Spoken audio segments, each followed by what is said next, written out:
During the winter season, two individuals sit in a dimly lit restaurant, discussing the circulating rumors about a madman who keeps appearing on war-torn battlefields.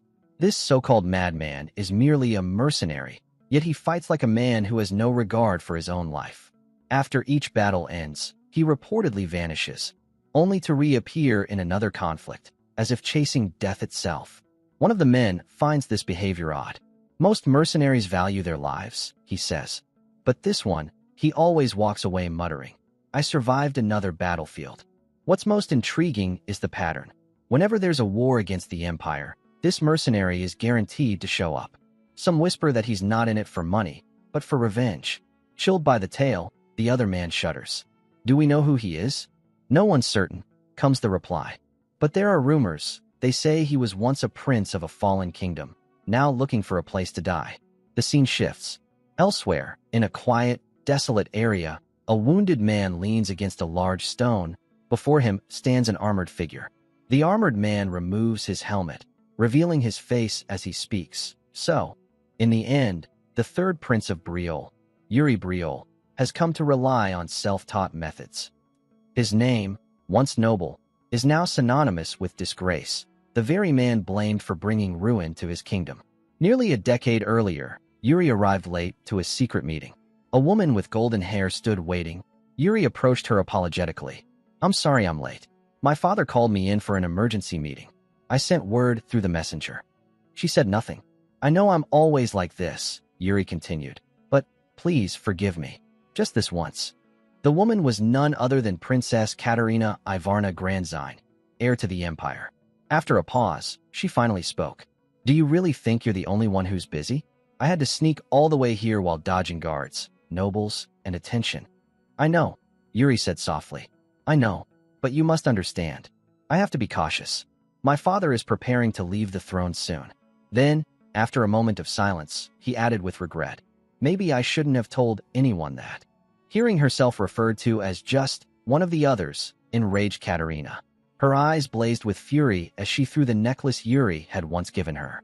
"Then why did you give this to me if you don't even trust me?" she demanded. "Give it to a woman you can trust." With that, she turned away, her voice cold as ice. "Don't contact me until I reach out first." Yuri shouted after her, begging her to stop, but she never looked back. After she was gone, Yuri stood in silence, lost in turmoil. What should I do now? He wondered. Winning her forgiveness would be nearly impossible.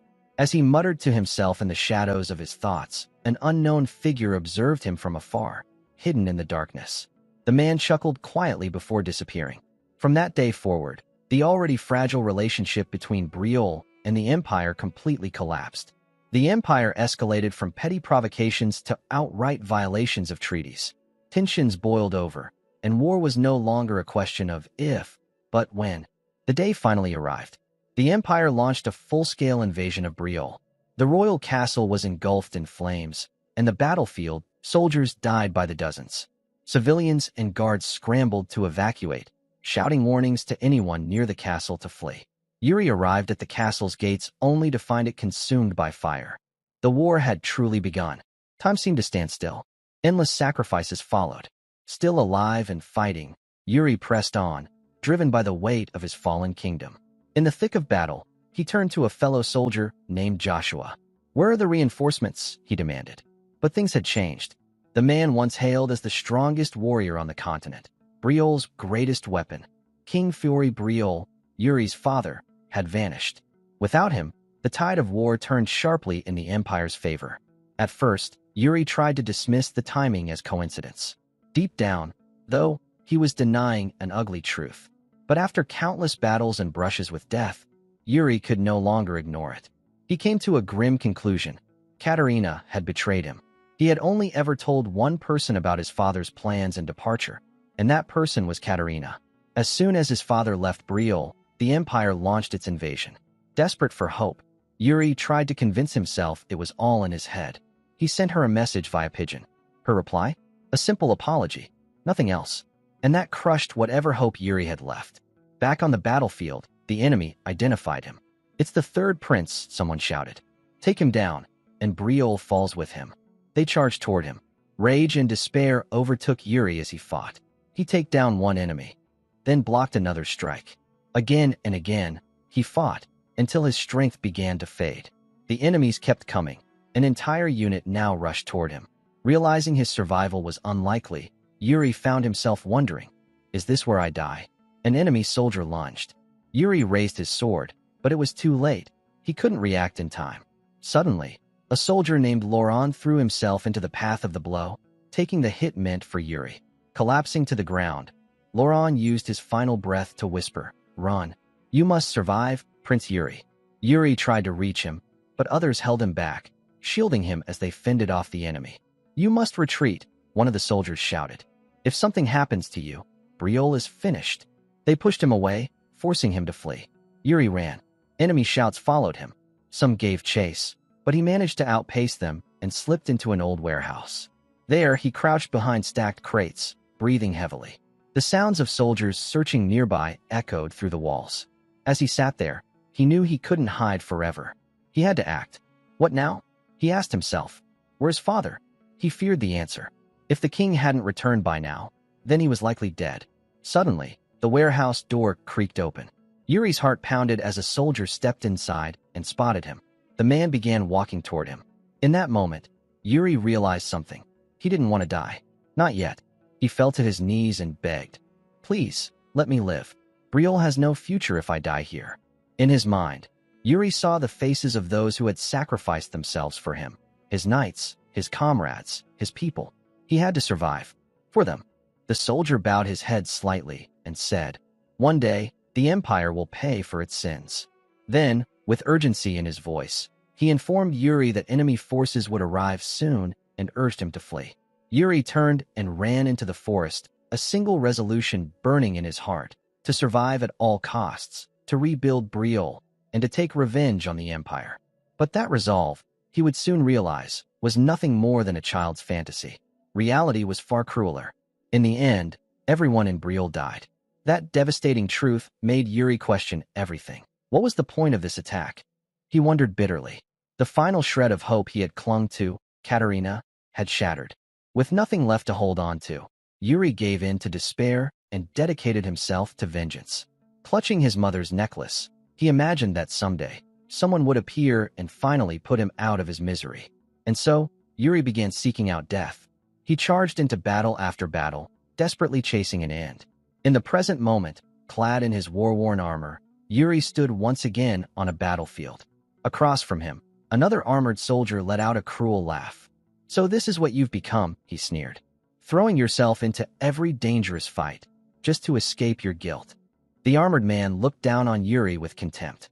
"You don't even deserve a peaceful death."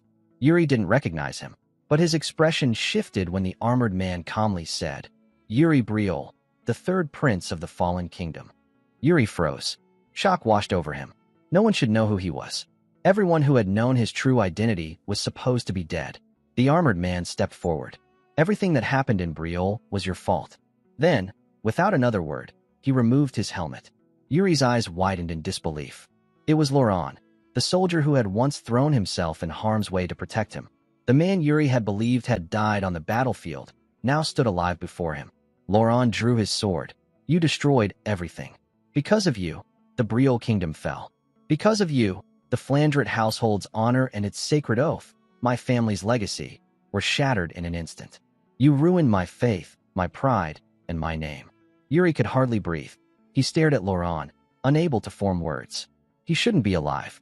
And yet, here he was, like a ghost risen to pass judgment. Yuri dropped to his knees, accepting the accusation.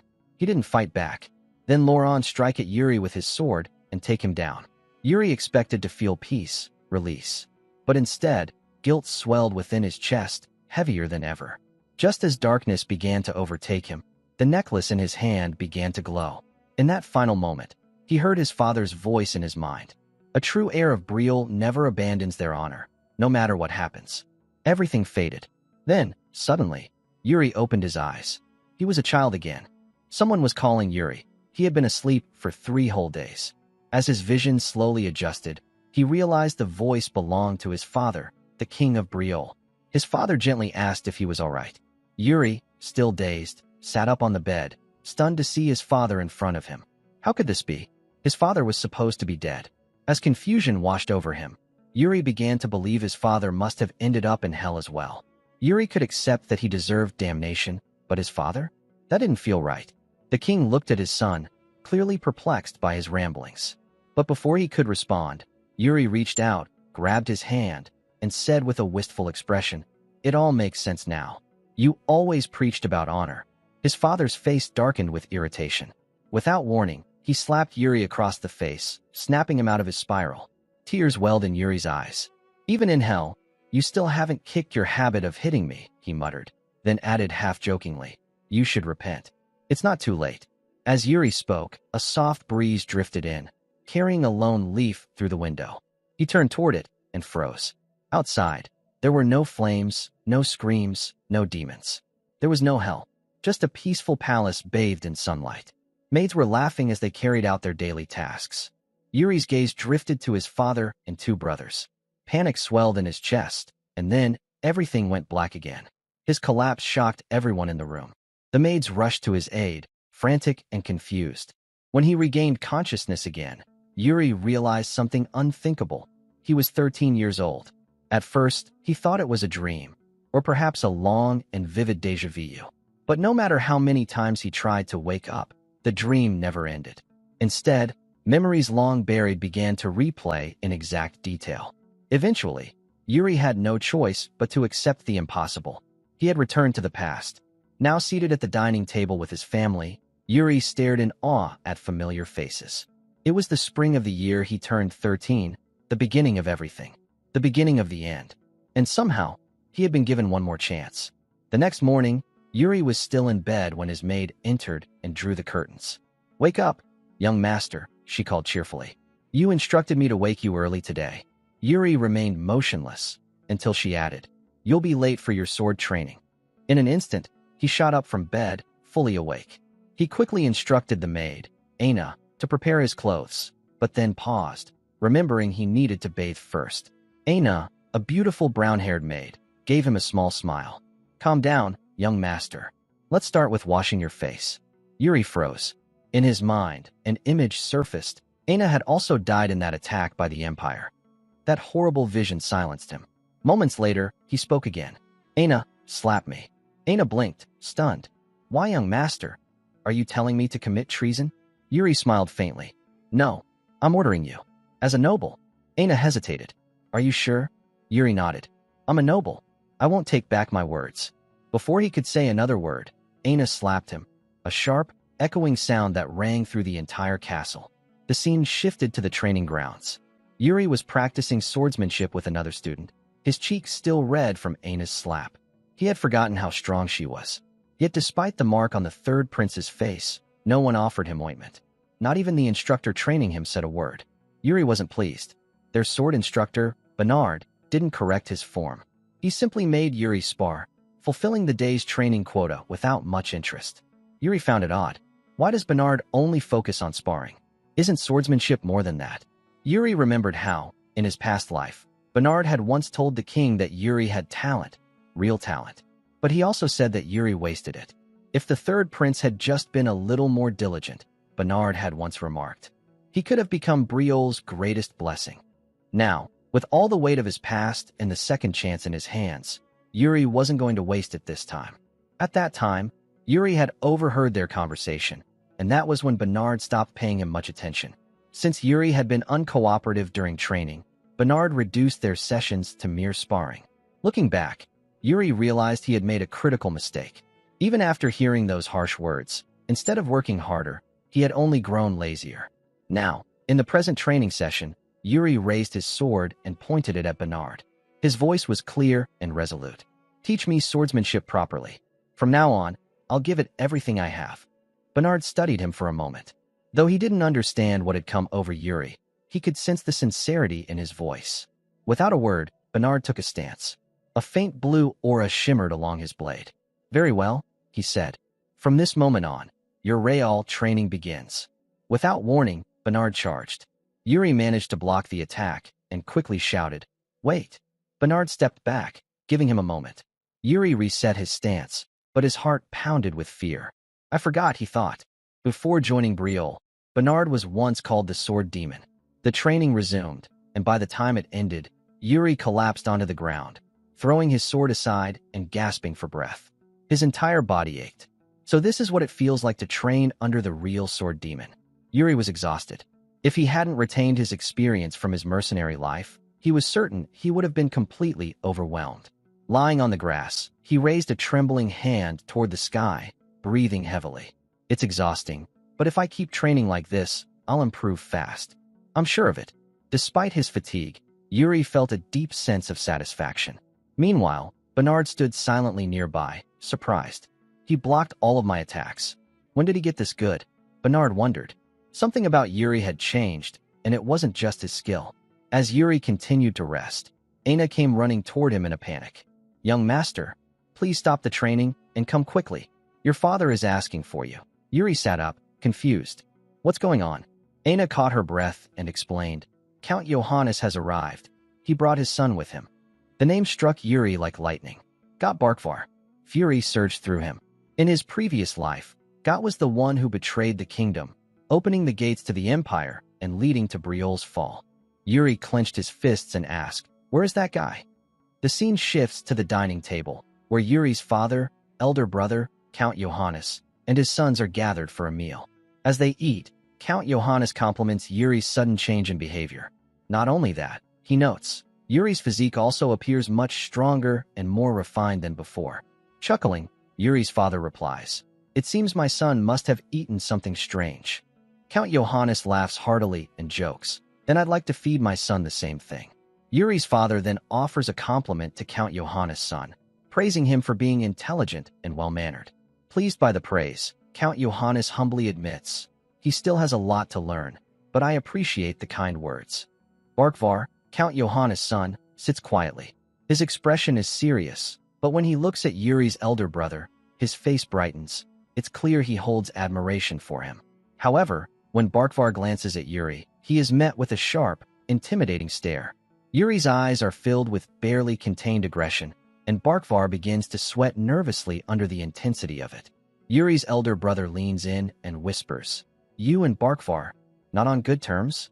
Yuri nods slightly and whispers back, "He betrayed me." With a mischievous smile, his brother tries to provoke him. Is the great Yuri going to let that slide? Yuri looks at him quietly, still pretending to be dignified while looking for drama. He thinks, "You haven't changed one bit." Just then, Barkvar closes his eyes and reopens them, his gaze now filled with fury. Yuri watches in silence, thinking to himself that Barkvar's temper needs to be corrected for his own good. I won't let the same mistakes repeat in this life. Yuri recalls how, in his previous life, he had fought Barkvar at this exact time. But it had been a one-sided battle, one that may have been the beginning of Barkvar's resentment toward the kingdom and toward Yuri. Later, at the training grounds, Yuri tosses a wooden sword to Barkvar. "I've heard you're decent with a sword," he says. Barkvar catches it and replies, "I have some skill, but why ask me that all of a sudden?" Yuri narrows his eyes. "Because this kingdom has no place for narrow-minded knights." Barkvar retorts, "I'm not even an official knight yet." "All the more reason," Yuri says, raising his own sword. "I'll treat you as someone destined to become one. Let's see if you're worthy." Barkvar reluctantly accepts. "Fine." Yuri charges forward and declares it a duel. Barkvar scowls. "Coward," he mutters, just before Yuri kicks up sand with his boot, sending it into Barkvar's eyes. Enraged but composed, Barkvar says, "A knight must uphold the code of honor." Hearing that, Yuri suddenly throws away his sword. Barkvar blinks in confusion. Before he can react, Yuri rushes in and lands a clean kick, knocking Barkvar to the ground. Yuri grabs his sword and points it at Barkvar.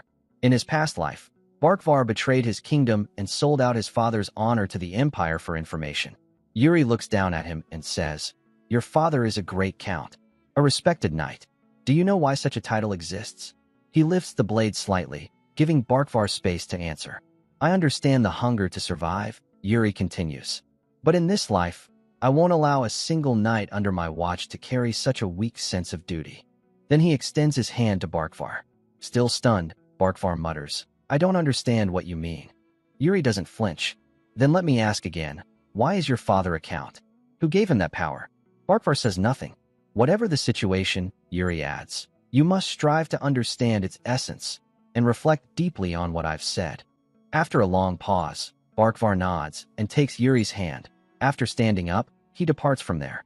Once he's gone, Yuri's elder brother, who had been watching the duel from a distance, steps forward, grinning. That was entertaining. I liked the fight, he says. Yuri raises an eyebrow. You thought I'd lose? Of course, his brother replies without hesitation.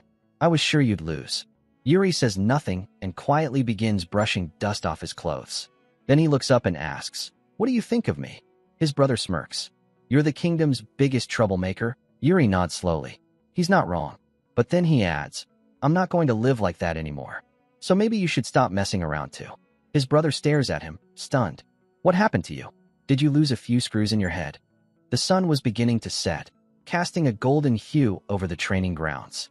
Yuri, completely exhausted, finally collapsed onto the ground, breathing heavily. Bernard stepped forward, nodding in approval. Well done, he said. That's enough for today. After a brief pause, Bernard added, It's about time you begin learning a mana method. Yuri blinked in surprise. You're saying that already? Bernard smirked slightly. Yes, but not my method. Yuri furrowed his brows. Then whose? Will you not teach me your own? Bernard shook his head.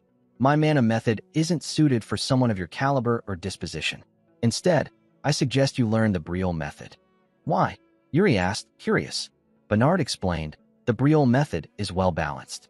Its energy flow is smooth, and its efficiency is exceptional. For someone with your potential, it's the most reliable path forward. Yuri reflected quietly. In my previous life, I mastered the Betrayal method. As a mercenary, I even came close to pushing it to its absolute limit. He stared into the distance, lost in thought. Noticing Yuri's silence, Bernard asked, You're considering a different method, aren't you? After a long moment, Yuri spoke. I want you to recommend someone from the Royal Guard.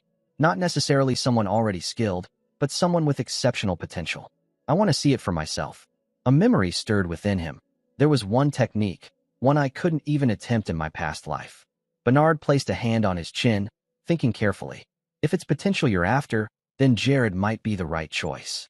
At that moment, Barkvar, who had been nearby, nodded in agreement. Jared fits that description perfectly. Yuri remembered Jared from the final days of the war in his past life. Despite his mediocre skills and lackluster discipline, Jared had somehow survived against all odds.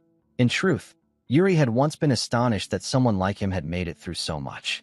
He recalled one particular battle, where Jared, frustrated and overwhelmed, had confided in him. The truth was that Jared possessed incredible natural talent, but he had never honed it. By the time the war truly began, both he and Yuri had become like dull, rusted swords. Now, hearing Bernard's suggestion, Yuri stood up and brushed the dirt from his uniform. Without another word, he began walking. I'll go see him myself, he said. It's time I knocked some sense into him. The scene shifts to the Knights' training grounds, where several trainees are practicing their swordsmanship under the setting sun. A brown-haired man watches them with quiet focus. Suddenly, the doors swing open. Yuri enters. The brown-haired man turns to him and asks, What brings you to the training grounds, Your Highness? I just wanted to see how the Knights are doing, Yuri replies calmly. The man nods. Everyone's working hard, he says, then adds with a smile. Though none of us can compare to you. He returns his attention to the training field, watching the Knights from the elevated platform with a look of pride. Yuri scans the field but doesn't see who he's looking for. Where's Jared, he asks. Realization dawns on the brown-haired man's face. Ah, you mean the new rookie? He points across the training field. There, that's Jared. Yuri narrows his eyes as he observes Jared training. So this is what Bernard meant, he thinks. While Jared is going through the motions, he's clearly doing only the bare minimum. That's how he became a rusty sword in the last life. Yuri murmurs to himself. Turning to the man, Yuri says, Rosso, bring me a wooden sword. I'd like to spar. Rosso blinks in surprise, then nods. Yes, Your Highness. Who do you wish to spar with? Yuri points directly at Jared. Him. A few minutes later, the training ground is cleared, and the Knights gather to watch the sparring session between Yuri and Jared. The atmosphere grows lively, with Knights cheering Jared on, hoping he won't be knocked out too quickly. Jared, however, doesn't seem happy at all about the situation. I've heard you have great potential as a knight, Yuri says to Jared. Show me what kind of knight you are. Though clearly reluctant, Jared nods and takes his stance. Without hesitation, Yuri charges forward. Jared blocks the attack effortlessly, his expression calm and composed. Your movements are sharp, Yuri remarks. Precise. The knights begin cheering for Yuri, but Jared grows increasingly uneasy. He's doing better than I expected, but something feels off. Yuri keeps pressing him, keeping the pace consistent and leaving Jared with no choice but to stay on the defensive. Slowly, Jared realizes something. Yuri is syncing his movements to match mine. Yuri tightens the tempo of the duel, controlling the rhythm with ease. Isn't this boring for you? He asks coldly. We're just putting on a show. Let's go all out.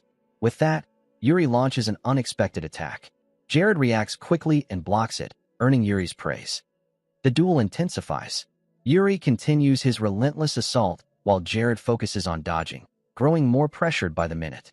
I underestimated this, Jared thinks. I thought this would be easy. Jared finally strikes back with force. The power behind the blow is enough to stagger Yuri. Despite his past life experience, Yuri knows he's still not at Jared's level. He's a seasoned knight, Yuri admits silently. But even so, I'll land at least one clean hit. Yuri maintains his composure. Then, as Jared momentarily loses balance, Yuri capitalizes on the opening and delivers a precise strike. Gasps erupt from the watching knights. He landed a hit, someone exclaims. The knights begin praising Yuri's swordsmanship. Yuri resets his stance and asks Jared, You're not holding back, are you? Jared shakes his head. No, I'm not. It's strange. I was sure I had the upper hand, but now, I'm the one on the defensive. Yuri moves in again, launching another attack. Jared narrowly dodges it. Frustration builds within Jared. His expression hardens. That's enough. To everyone's surprise, Jared activates his mana method. Rosso and the knights gasp. He's using mana? Against the third prince, someone whispers. Furious, Jared takes his stance, mana flaring around him. He attacks, and though Yuri narrowly dodges, the edge of Jared's blade grazes his forehead, leaving a thin cut. Your Highness. Rosso and the knights rush forward. Yuri raises his hand. I'm fine. This is what sparring looks like, don't worry. Without missing a beat, he tears a strip of cloth and binds it around his forehead. Then he looks back at Jared. Pick up your sword. We're just getting started. Yuri smiles, gripping his weapon tightly. They clash again, and Jared begins to realize something. He's different from me. Unlike Jared, who had been holding back, Yuri was pushing himself to the absolute limit and beyond. Every swing, every step, was driven by relentless effort. He's not just fighting. He's growing, Jared thought. He's becoming something more. And in that moment, Jared knew this was no ordinary prince. This was a warrior on a path he refused to turn back from. Yuri and Jared stood face to face, both in their battle stances. Jared is feeling warmed up and excited, an emotion he had never experienced, not even when fighting opponents far stronger than himself. Fueled by adrenaline, Jared launched an aggressive attack. Yuri blocked it with ease, only intensifying Jared's frustration. In response, Yuri leapt forward to strike, but Jared swiftly dodged, sensing something unusual surging from within Yuri. Seeing an opening, Jared retaliated with a powerful mana-infused technique. Although Yuri managed to block the strike, the impact shattered his wooden sword in half. Yuri let out a breath, followed by a laugh. Looks like the match is over, he said. Exhausted, Jared relaxed his stance and settled down. Yuri approached him, extending his hand. I learned something from you today, he said. Jared shook his hand firmly. Likewise. That was impressive. As they stood there, Jared couldn't shake what he had just witnessed. Yuri's unwavering fighting spirit and sheer determination. It was something Jared had never seen before, and it lingered in his mind, stirring his curiosity. Yuri noticed Jared spacing out. What are you doing? He asked. Startled, Jared snapped out of it. Yuri continued. You're just standing there, after making the third prince bleed? Jared's eyes widened in horror. I am so sorry, he exclaimed, bowing repeatedly before turning and running away in panic.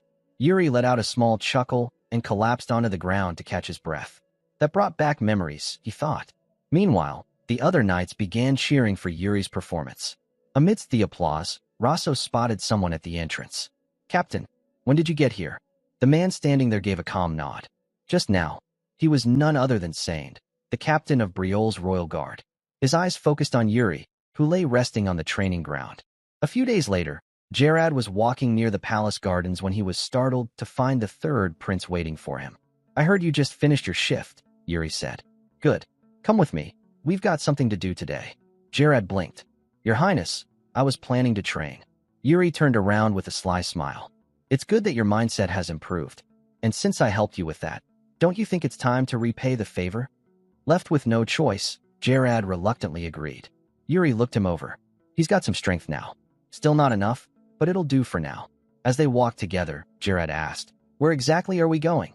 Quiet, Yuri replied. Just follow me. Gerard frowned. I won't let you do anything reckless. Yuri grinned. Don't worry. We're not going alone. Someone else is coming too. Who? Yuri cupped his hands and shouted, Hernando. From a nearby corridor, a man turned at the sound of his name. It was Hernando, Briol's court mage. He approached, eyebrow raised. What do you need, Your Highness? Yuri skipped the formalities. I need you to assist me. We're heading out. Hernando gave an apologetic smile. I'd love to help, but I've got somewhere to be. Yuri leaned closer. If you come with me, I'll pay off your debts. Hernando's eyes widened in shock. Are you serious? I am, Yuri confirmed. And I'll even settle the debt you owe me from last time. To seal his sincerity, Yuri added, Have you ever known me to lie? Hernando raised an eyebrow. No. Yuri beamed. Yuri turned to leave. I'll pay it. So come along. Hernando reached into his pocket and pulled out a folded contract. Sign this first, he said. Yuri stared at it in disbelief. So this is what my title as the third prince of Briol is worth? Sighing, he turned to Gerard. You'll be my guarantor. Gerard stiffened. Wait, what? I'm not asking you to co-sign the contract, Yuri said. Just be a witness to my words. Gerard sighed. If you say so. Finally, with the matter settled, they set off. So where are we going? Hernando asked. You brought a knight and a mage. That's not exactly a stroll in the gardens. Yuri grinned. We're going to Sword Mountain. Both Hernando and Gerard exchanged confused glances. Sword Mountain. Yuri laughed. That's right. We're going to loot our ancestors' dungeon.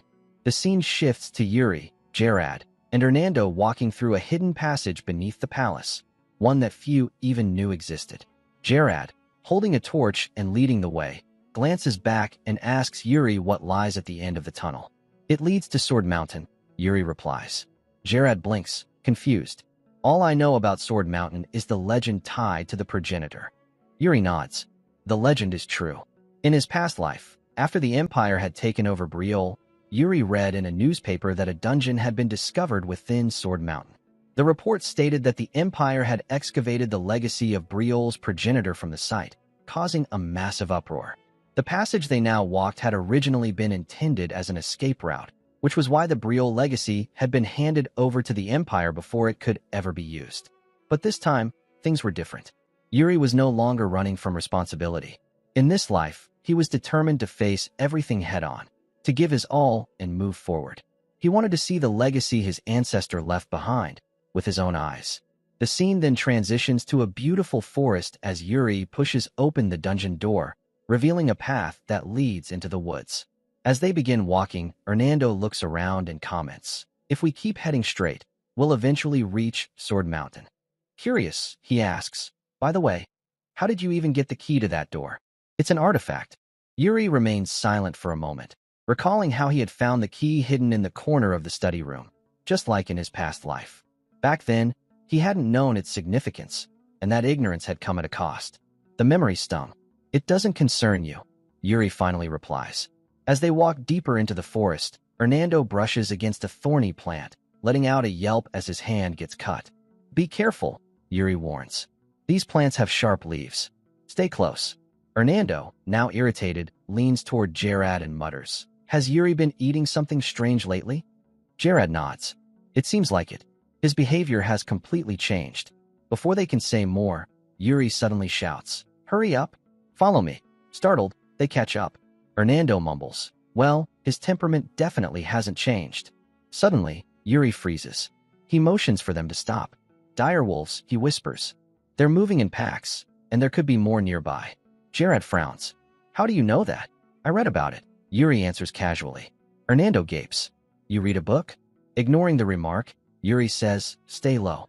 They haven't noticed us yet. Let's slip past quietly.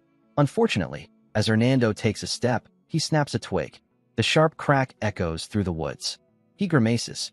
I'm so sorry, but it's too late. The direwolves have already spotted them. They charge. Gerard springs into action, drawing his sword and immediately taking down one of the beasts. Impressive, Yuri comments. But now you've caught the attention of their alpha.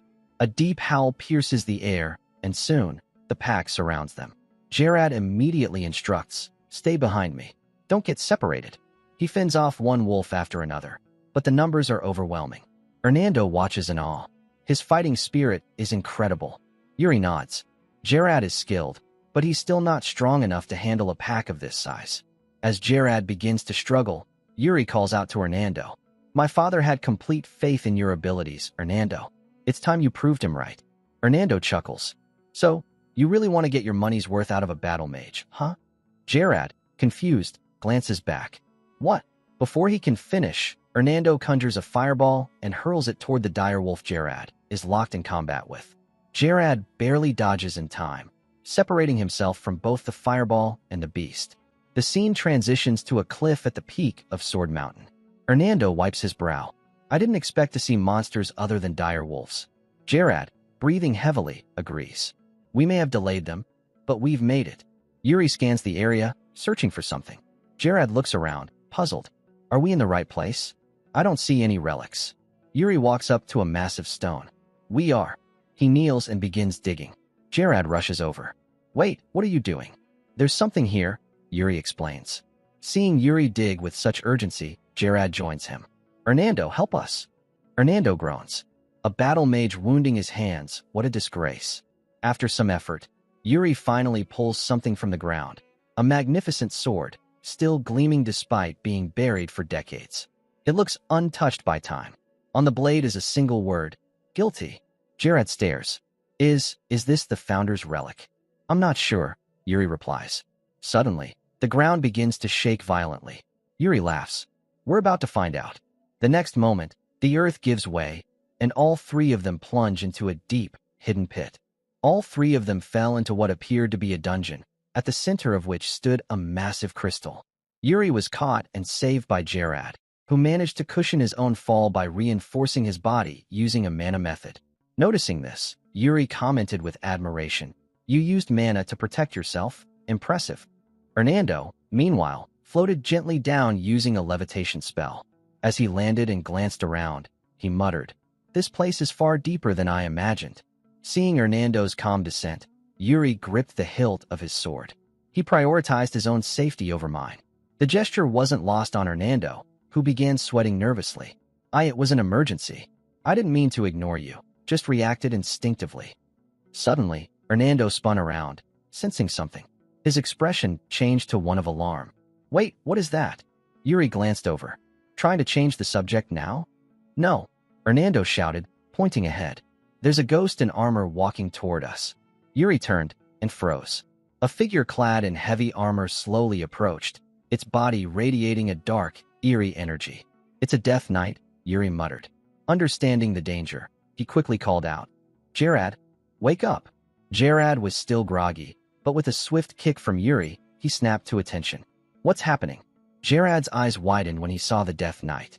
He immediately leapt into a battle stance, placing himself between Yuri and the threat.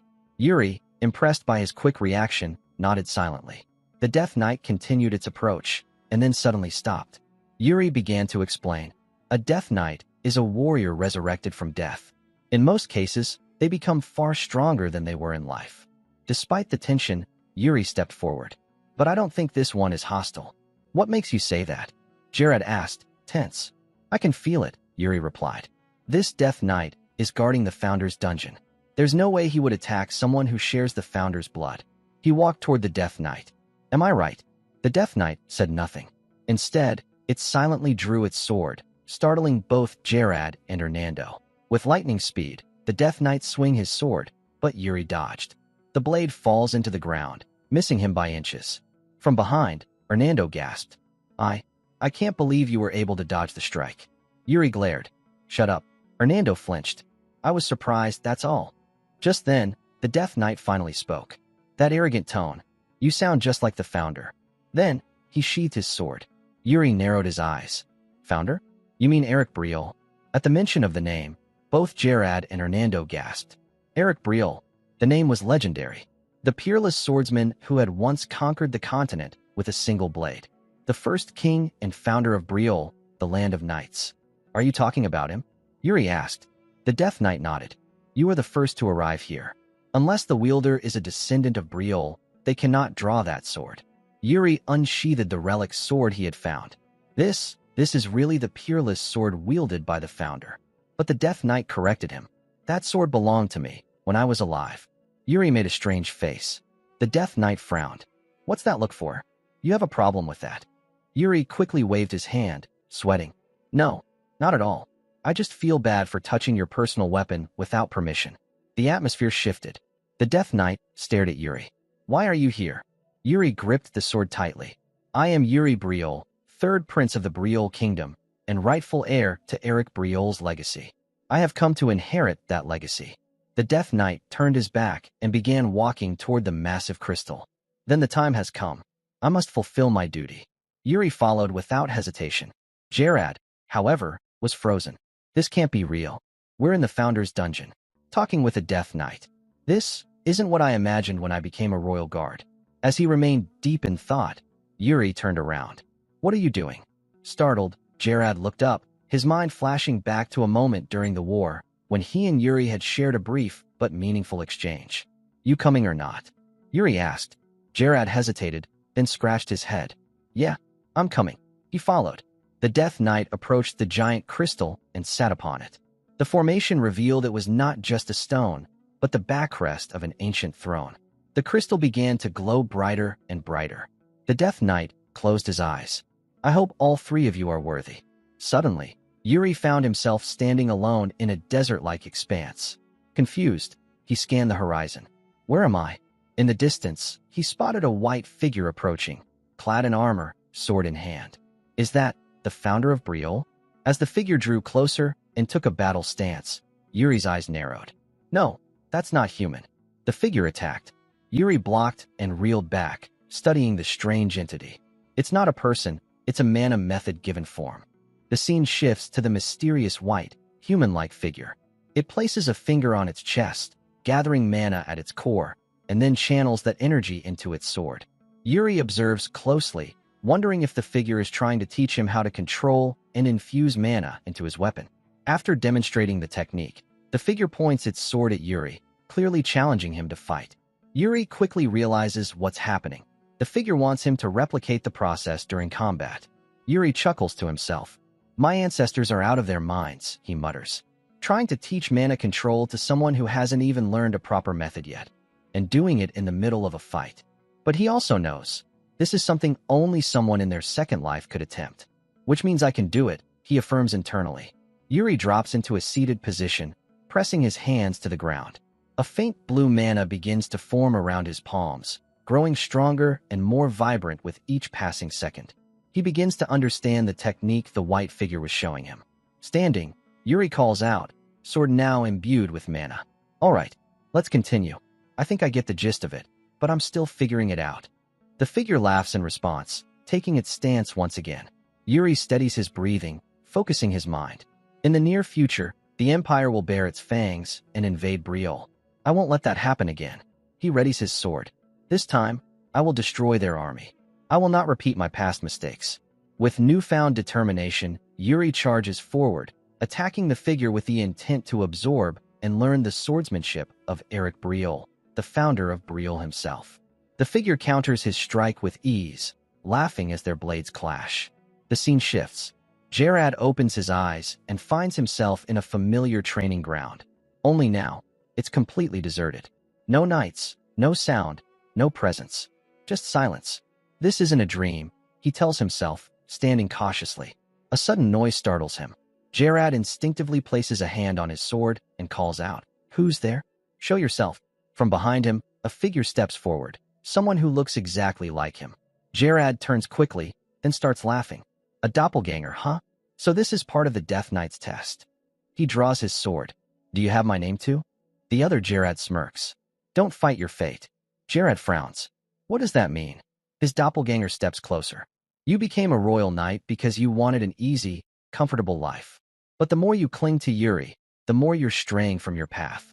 Keep this up, and your life will end in misery. Gerard exhales slowly and stares at his reflection on the blade. If this were the old me, I might have agreed. But that was before he had sparred and spoken with Yuri. Before his mindset had changed. You're wrong, Gerard said. You're just a fake, so you wouldn't understand. A sword, once swung, can't be taken back. Dwelling on the past just dulls your edge. The doppelganger narrowed his eyes, drew his sword, and unleashed a mana-infused strike. Gerard parried the blow. Your attacks are simple, he observed. All defense. No conviction. No risk. He stepped forward and broke through the guard, landing a clean hit.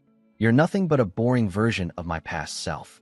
The doppelganger stumbled and hit the ground, suddenly breaking apart, morphing it into a grotesque, goblin-like creature made of sludge. So this is your real form. Gerard thought grimly. He assumed his stance again, thinking of Yuri. If I'm in a fight here, Yuri must be facing something too.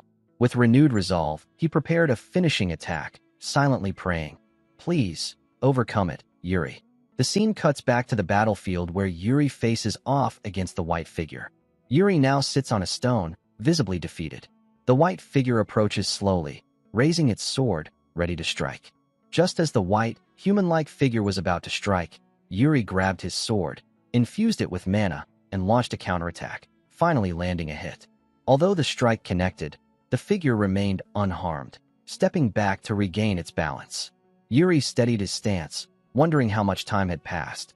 Things had grown dangerous, but thanks to the extended sparring, Yuri had learned how to utilize the figure's mana method. More importantly, he had finally understood how to properly wield his sword. As Yuri processed these thoughts, he noticed the white figure's sword beginning to crumble. Moments later, the figure itself started to fade. Before vanishing entirely, it waved goodbye. Realizing time was up, Yuri gave a respectful nod and thanked the figure for the lesson. Soon after, and both he and the figure disappeared from the illusionary world. The scene shifts back to the dungeon. Yuri opened his eyes and found himself lying on the stone floor once again. Beside him, Gerard and Hernando were also awakening, checking on one another.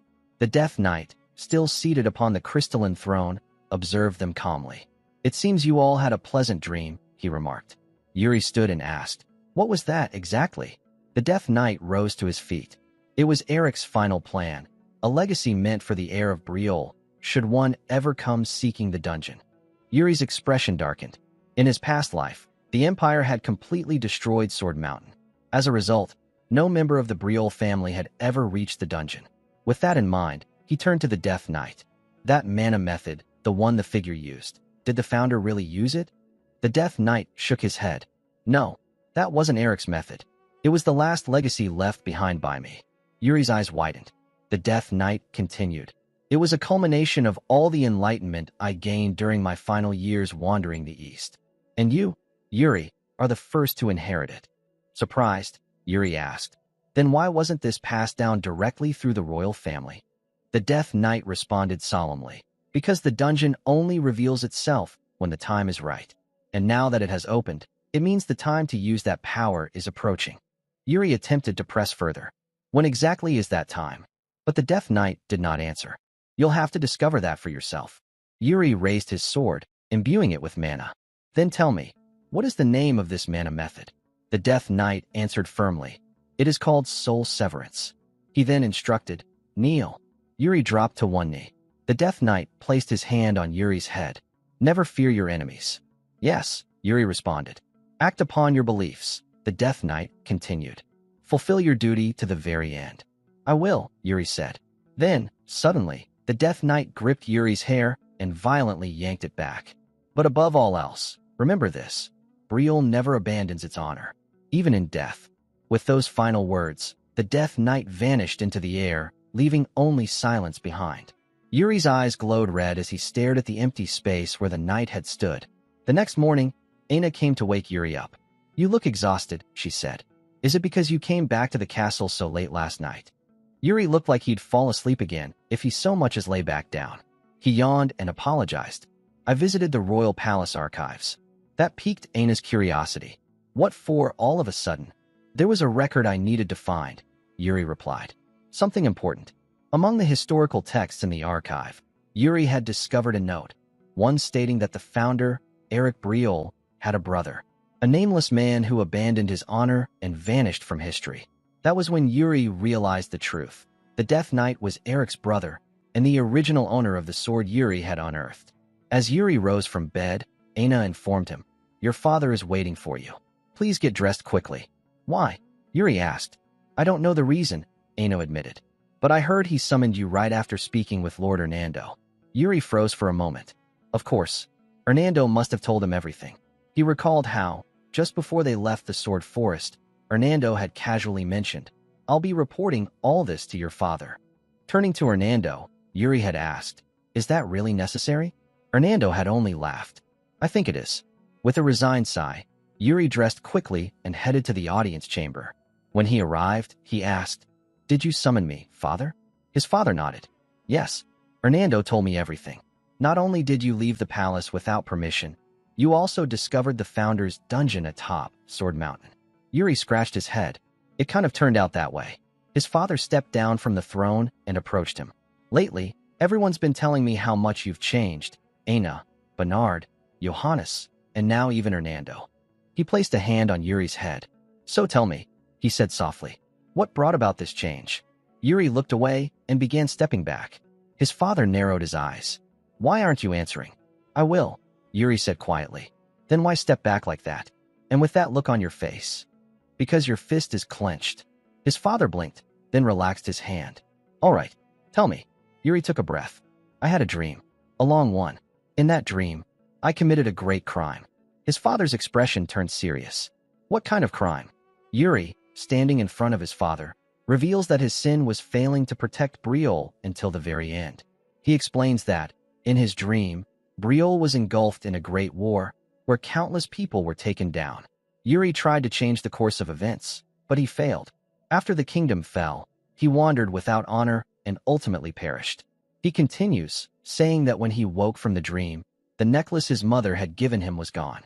He wondered if the dream had been a warning from his mother. Upon hearing all this, Fiore asks Yuri what caused the fall of the kingdom in his dream. Yuri hesitates, frightened, because he believes it's too soon to bring up the empire. Since he's altering the past, there's still a chance the empire won't invade. Choosing to lie, Yuri tells his father that he doesn't know who attacked them, that it was an unidentified army. After hearing this, Fiore agrees, saying he's unsure whether it was just a nightmare or a warning from Lily, but he's glad to see Yuri doing better. Hearing that, Yuri questions if he truly is doing better, believing that he's merely doing what he can to repent for his sins. Fiore then tells Yuri there's one more matter to address and orders him to bring his sword. Fiore Betrayal is a genius, said to have picked up a sword as soon as he could walk. He has always excelled in many areas, and his martial prowess earned him a place in the continent's history. At this point in time, Fiore is considered the strongest among the top 10 sword masters on the continent. Both Yuri and Fiore retrieve their swords and face each other. In other words, Fiore is the most powerful sword master on the continent. Yuri comments that it's his first time inside his father's personal training hall. Fiore expresses his inner thoughts, admitting that he had always believed none of his sons had any real talent for swordsmanship. Hearing this, Yuri pouts and responds that he believes he's fairly talented.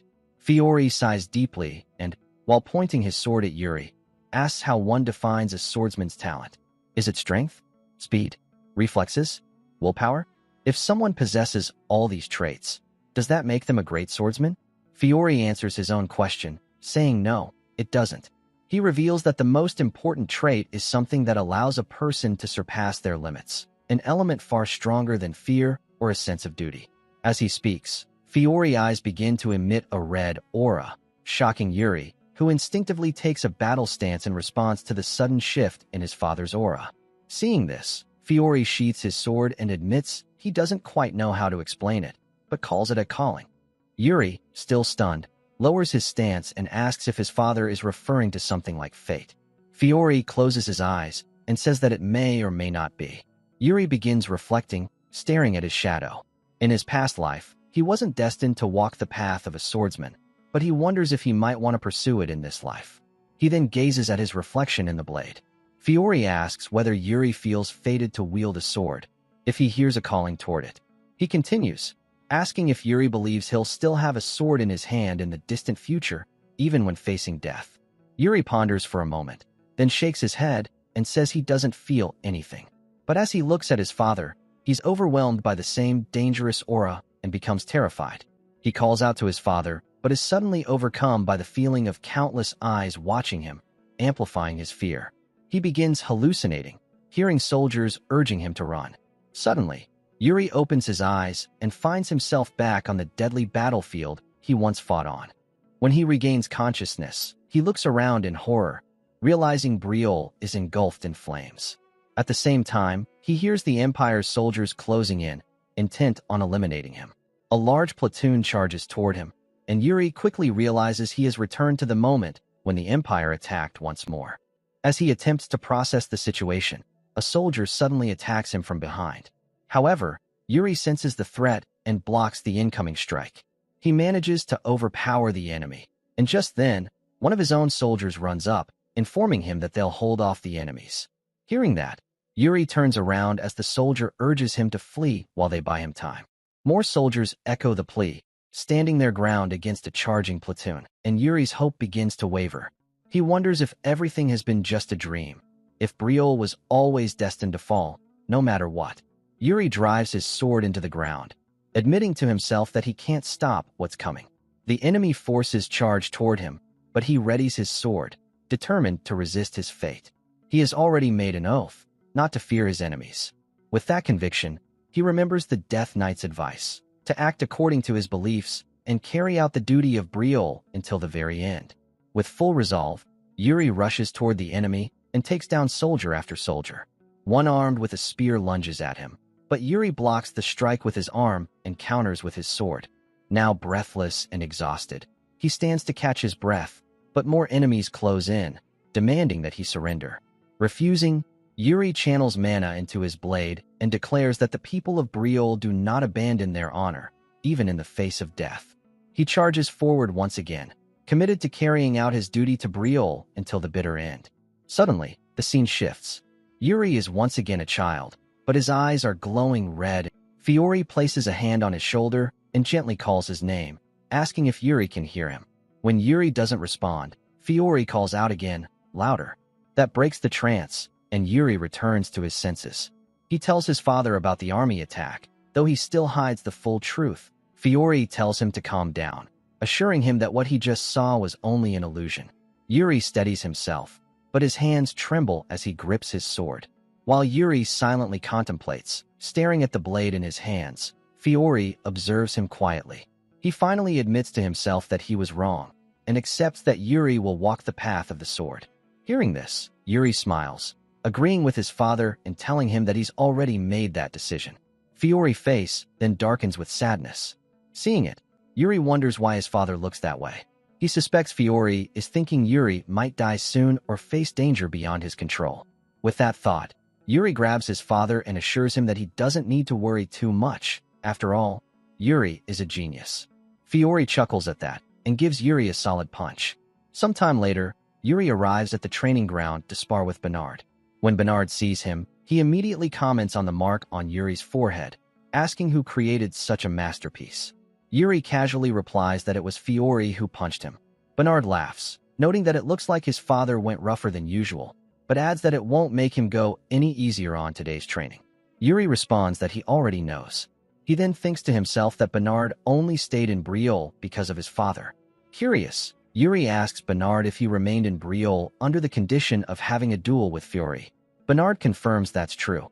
Yuri then asks if Bernard would stay even if that duel never happens, if Yuri asked him to.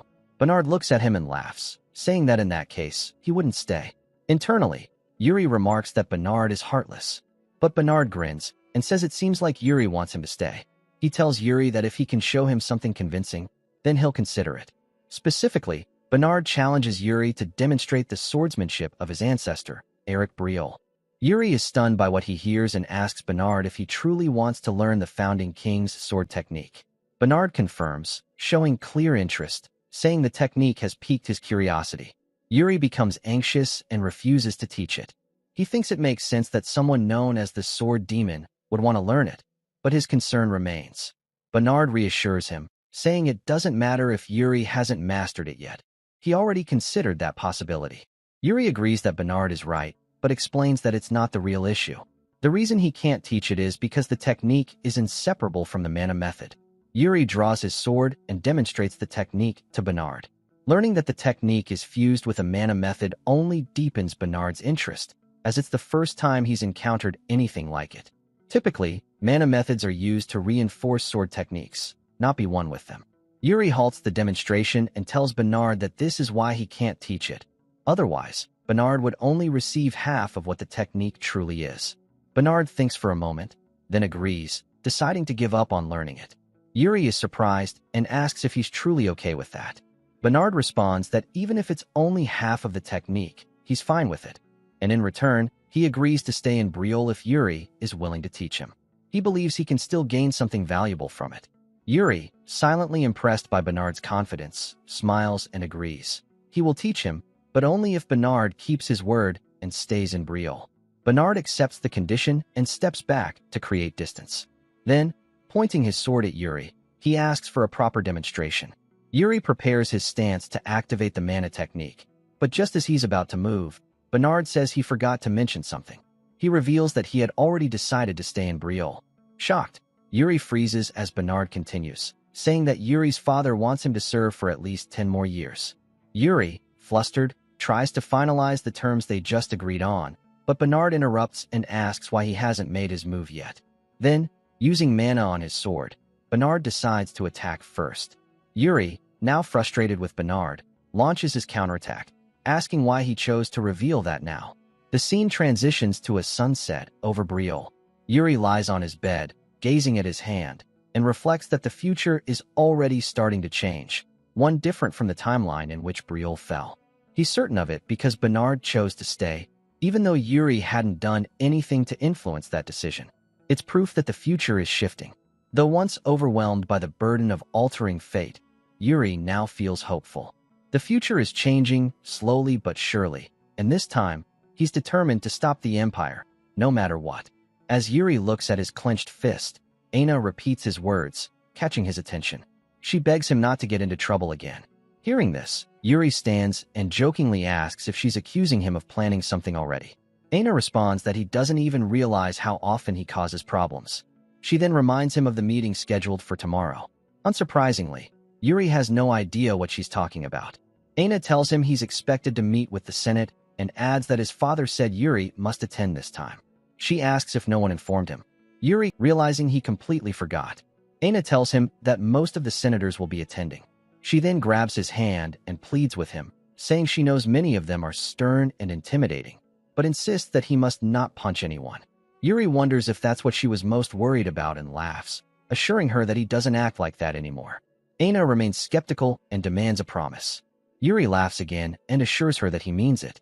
The next morning, Yuri arrives at the meeting room, where many senators have gathered, except for his father. One senator slams the table, confirming Aina's warning. Duke Jetari is already expressing his opposition. Jetari loudly objects, saying it's inappropriate for the prince to learn a mana method that hasn't been officially approved. He's not alone. Several other senators echo his disapproval, unwilling to listen to reason. What was meant to be a discussion about the kingdom's management has turned into a forum to challenge the king's authority. Yuri begins to understand why his father no longer attends these meetings. Jetari suggests that Yuri would be better off learning the Betrayal technique instead of the founders. At this, a green-haired senator speaks up, disagreeing with Jetari. He points out that even if the technique isn't officially approved, it was still left behind by the founding king. Jetari counters by asking how the green-haired man can be certain that it was truly the founder's technique. The green-haired man grows angrier and shouts, asking if Jetari is trying to question the prince. Jetari remains calm and responds that he's only suggesting they should be certain about such matters. He then looks at Yuri and says that their concern is simply for the prince's well-being. Yuri smiles at that and asks if the entire meeting has been called just to discuss his mana method. He tells Jetari that he's touched by their concern. However, while feigning interest in Jetari's words, Yuri is flexing his muscles, suppressing his irritation. Jetari, after all, is a traitor, someone who bowed to the Empire's emperor the moment Betrayal fell. His words carry no weight in Yuri's eyes. Jetari then turns to Sane, the captain of the Betrayal Royal Guards, and asks for his opinion. Sane begins to sweat and hesitantly replies that he cannot reach a conclusion just yet. Jetari questions why, and Sane explains that every mana method has its own advantages and drawbacks. Moreover, their effects differ greatly from person to person. Hearing this, Jetari slams both hands on the table and rises to his feet, proclaiming that this uncertainty is exactly why he doesn't want the prince to learn such a method. If even the captain of the royal guards is unsure, then the risk is too high. He declares that it would be best to abandon the mana method altogether. The green-haired man counters, saying that Sane wasn't suggesting that at all. He clarifies that Sane was merely pointing out the natural strengths and weaknesses of any mana method. But before he can finish, Jetari's minion, a brown-haired man, interrupts, claiming it's essentially the same thing. He insists that the Duke is only worried the mana method could endanger the prince. Suddenly, two other senators nod in agreement. Yuri notices and begins to wonder why they would side with Jetari. He starts to worry as the situation becomes more complicated. More senators are aligning with Jetari, giving him the upper hand in the discussion. If Yuri had only recently started training in a mana method, it might still be possible to switch to another. However, due to the battle he experienced within the Founding King's illusion, the soul severance technique has already taken root within his core. He cannot explain this to the Senate, leaving him at a disadvantage. Yuri grows anxious, unsure of what to say next. Just then, a voice rises from across the hall, saying the arguments sound convincing enough. The other senators gasp in surprise at the speaker. The man raises his hand, asking for permission to speak. It is the black-haired man, Baron Calcio Arancha. He steps forward and asks a pointed question. How many of the senators present have actually fought a real orc before? All the senators begin to whisper among themselves, wondering who Arancha is. Jetari then asks him to state his name and title. Arancha stands and introduces himself as a free baron. Jetari is clearly displeased to learn that a free baron is attending a Senate meeting. Arancha responds that he didn't want to come either, but he couldn't avoid it since Count Sitter personally asked him to attend. Hearing that Sitter sent him, Yuri recalls that Count Sitter is the founding lord who guards Briol's border. Sitter is a man who has spent his entire life on the battlefield and is renowned for being a true soldier. Yuri also remembers that Sitter is known for never attending noble gatherings. Yet now, he has sent a representative to the Senate. The green-haired man asks Arancha why Sitter sent him. Arancha responds that Sitter doesn't owe anyone an explanation, especially not him. However, he adds that after seeing the high-ranking nobles gathered here playing politics with one another, he now understands exactly why Sitter sent him. Arancha continues by stating that the type of mana method doesn't make much difference on the battlefield. Whether it's Briol's method or the Empire's loin method, it doesn't matter, because in the end, it all depends on the individual using it. After saying this, he turns to Yuri and asks for his thoughts. Yuri replies that he agrees with Arancha's view. As a prince, he doesn't see why mastering the mana method left behind by their founder should be considered controversial. He tells everyone present that he will learn it, regardless of their objections. Arancha responds that if the prince who wields the sword has chosen to follow the founder's will, then there's no need for unrelated people to make such a fuss. To Yuri, Arancha shines in that moment. Arancha adds that people who have never drawn a sword are the ones who argue about which mana method should be learned. Jetari scoffs at Arancha's reckless remarks.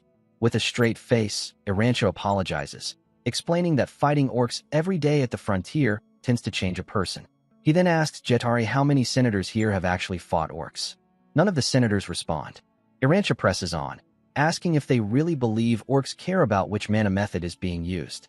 The senators fall silent, unable to respond. At that point, the brown-haired man speaks up, saying that even if they accept Arancha's argument, the prince is still young and may not be able to make the right decision. Hearing this, Yuri challenges him, asking whether, if he made the wrong choice, they would discard the mana method altogether and revise it from the beginning. The green-haired man responds that they could, if necessary. Yuri becomes furious and asks if he even realizes that such a thing is impossible. Arancha steps in, saying that Prince Yuri has no intention of yielding anyway, so he questions why the senators are trying so hard to extract his core. The green-haired man starts sweating and quickly clarifies that he never meant it that way. Arancha laughs and says there's no point in continuing the discussion, then asks if Yuri agrees. Yuri smiles in response. Arancha remarks that despite this being a useless meeting, all the senators have gathered here just to stress themselves out. It makes him wonder if the royal capital has too much free time on its hands. Jetari becomes furious and slams the table, accusing Irantia of being rude. He tries to corner him by pointing out that the frontier has remained quiet recently, despite receiving substantial funding. At that, Irantia's expression hardens. He asks if Jetari means to say the frontier is only considered not quiet when hundreds of soldiers die every day. He then states that it's clear Jetari has never read, or cared to read, the daily reports about the soldiers dying out there. Irantia reveals that even on the day he departed, 4 soldiers were killed. That friend had shared breakfast with him that very morning. With grim honesty, Irantia says that orcs never rest. They live only for battle. His words leave the entire chamber in silence. Meanwhile, Yuri begins to think about the orcs and recalls events from his previous life.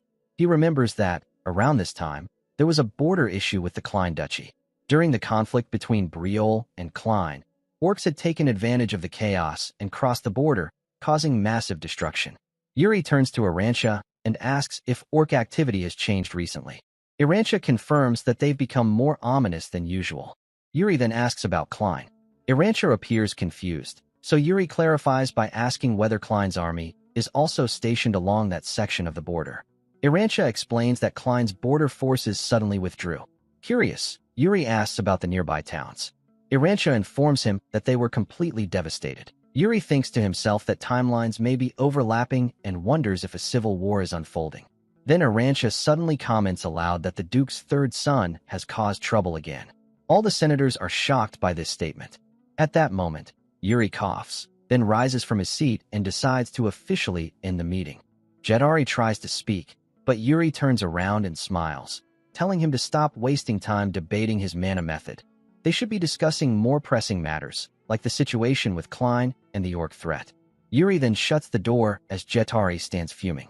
As the door fully closes, Yuri tells the remaining senators to stop fussing over a teenage boy already. The sun begins to set, and elsewhere in the capital, Irantia is speaking with Sitter, updating him on the Senate meeting. Sitter is surprised to hear what Yuri did. Irantia also mentions the growing rumors that Yuri has completely changed. When Sitter asks for his opinion, Irantia chuckles and says Yuri had a determined look in his eyes. Sitter smiles, saying that Yuri is worth investigating. He then instructs Irantia to have Calco look into the 3rd prince. Irantia informs him that not much has been revealed about Yuri so far, and requests permission to investigate further. Sitter grants it, saying to proceed if necessary. Irantia stands up, affirming that he will take care of it, and Sitter ends the communication, saying he'll call again later. Afterwards, Irantia gazes out the window and comments that the capital feels oddly peaceful, even though soldiers are dying every day at the border. As he looks outside, he spots a child walking through the street in a gown. It turns out to be the 3rd prince. Later that night, Hernando says they've managed to slip out of the palace undetected. He admits that his heart is racing, recalling how often he used to run away from home when he was younger. Yuri jokes, asking if it was something like running away 3 times a day. Hernando laughs and says that's pretty close. He was a delinquent teenager, after all. As they continue whispering, Yuri lets out a long sigh and asks what the big deal is. Hernando can leave the palace whenever he wants. Hernando replies that going out alone is just considered an outing, but going out with Yuri might seem like rebellion. He then asks if Yuri is planning to do something bad. Yuri denies it and assures him that if he were going to do something bad, it wouldn't be while Hernando is around. Hernando grins and says that's a little disappointing. In Yuri's past life, among the people of Betrayal, there were a few individuals who caused major upheaval. One was the continent's underworld leader. Another was a business titan who built the most successful merchant guild on the continent. And lastly, there was an infamous legendary assassin who took down the underworld's leader and took his place, spreading fear throughout the streets of Betrayal. Yuri believes that the man who was killed by that assassin is the very person he's about to meet, awaiting the arrival of Goryo, the current leader in Betrayal's underworld. Goryo approaches and says it's an honor to welcome such a distinguished guest as Yuri to their establishment.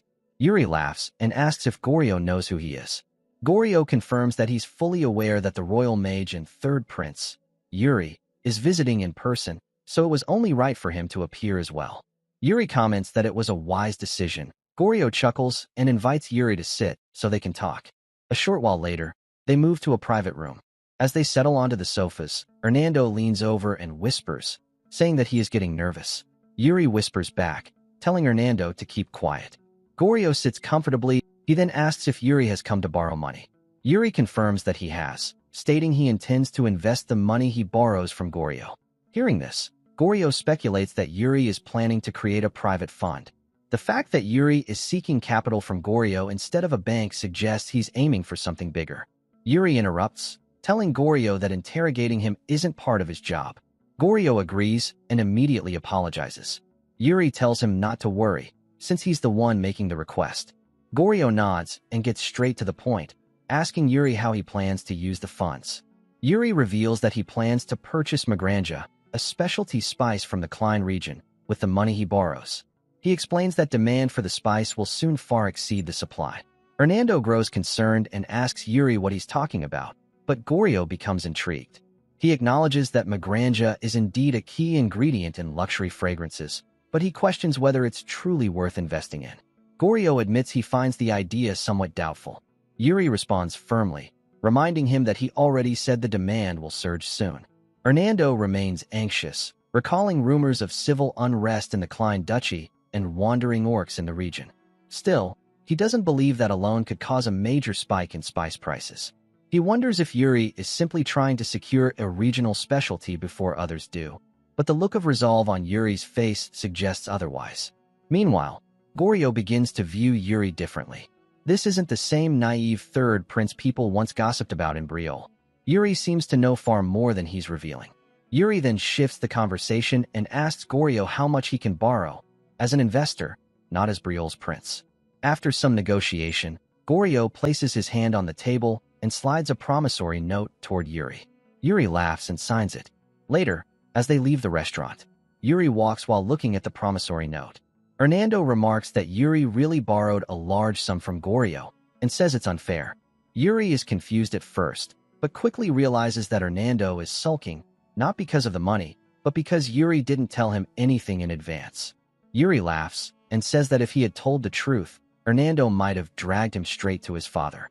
Hernando then asks if they're heading to the Merchant Guild. Yuri replies that they are, because he has a request to make. In truth, Magranja is already a guaranteed profit. The only alchemist who knows how to produce it is a close aide to Duke Klein, and he was the first to die in the Civil War. Until a substitute spice is developed, Magranja will fetch whatever price the market demands. Yuri finally arrives at a dilapidated shop and thinks to himself that he can't entrust something this important to just anyone. He turns to Hernando and tells him they've arrived. Hernando looks at the rundown building in shock, surprised that this is their destination. Yuri walks up to the door and knocks, asking if Elaine Wood is there. Hernando tries to stop him, saying that something like this should be left to an established merchant guild. A woman opens the door and introduces herself as Elaine Wood, asking for their identity. Yuri introduces himself as the third prince, Yuri, and tells her he wants to entrust her with a task. Elaine looks visibly worried upon hearing this. After their discussion ends, Yuri and Hernando begin heading back. Hernando asks if Yuri has lost his mind, but Yuri, clearly irritated, remarks that Hernando seems awfully comfortable speaking so freely to a prince. Hernando lets out a long sigh and says that anyone would react the same way, because Yuri can't possibly expect to buy Magranja through a business that's barely standing. Yuri, however, believes otherwise. To him, Elaine may be a struggling merchant now, but it won't be long before she becomes known across the continent as the head of a guild no one has ever heard of before. Unlike Goryo, who hides behind a mask of trust, Elaine treats her promises to clients as sacred. Yuri laughs to himself, thinking that while she may have been a legendary merchant in his past life, this time, he'll make her a mythical one, someone who surpasses even the legends. Hernando asks if they're finally done, admitting that he's exhausted. But Yuri informs him that there's still one more thing left to do, and without waiting, starts walking again. Hernando tries to stop him, but it's no use. He has no choice but to follow Yuri into a dark alley. Everyone else is already on track to become his ally. He just needs to convince one more person. They enter a back alley where people are sitting on the streets, clearly poor and desperate. As Yuri makes his way through, trying to find someone specific, eventually, Yuri spots a young blue-haired boy washing clothes alongside other children. He approaches the boy and greets him before introducing himself as the third prince, Yuri. The blue-haired boy looks up in disbelief and asks if Yuri is really the prince. Yuri confirms it. Yuri thinks to himself that the one who once took down Goryo in the past was a surviving member of the Asuna assassin order. And this blue-haired child, who seems to be a girl disguised as a boy, looks up at him silently after learning his identity. Asuna stands up and asks what the prince is doing in a place like this. Yuri closes his eyes and calmly assures her that there's no need to be so wary. He only came because he thought he could help. Asuna listens silently. Yuri then turns to Hernando and tells him to hand it over. Hernando pulls a large bag from his pocket and gives it to Yuri.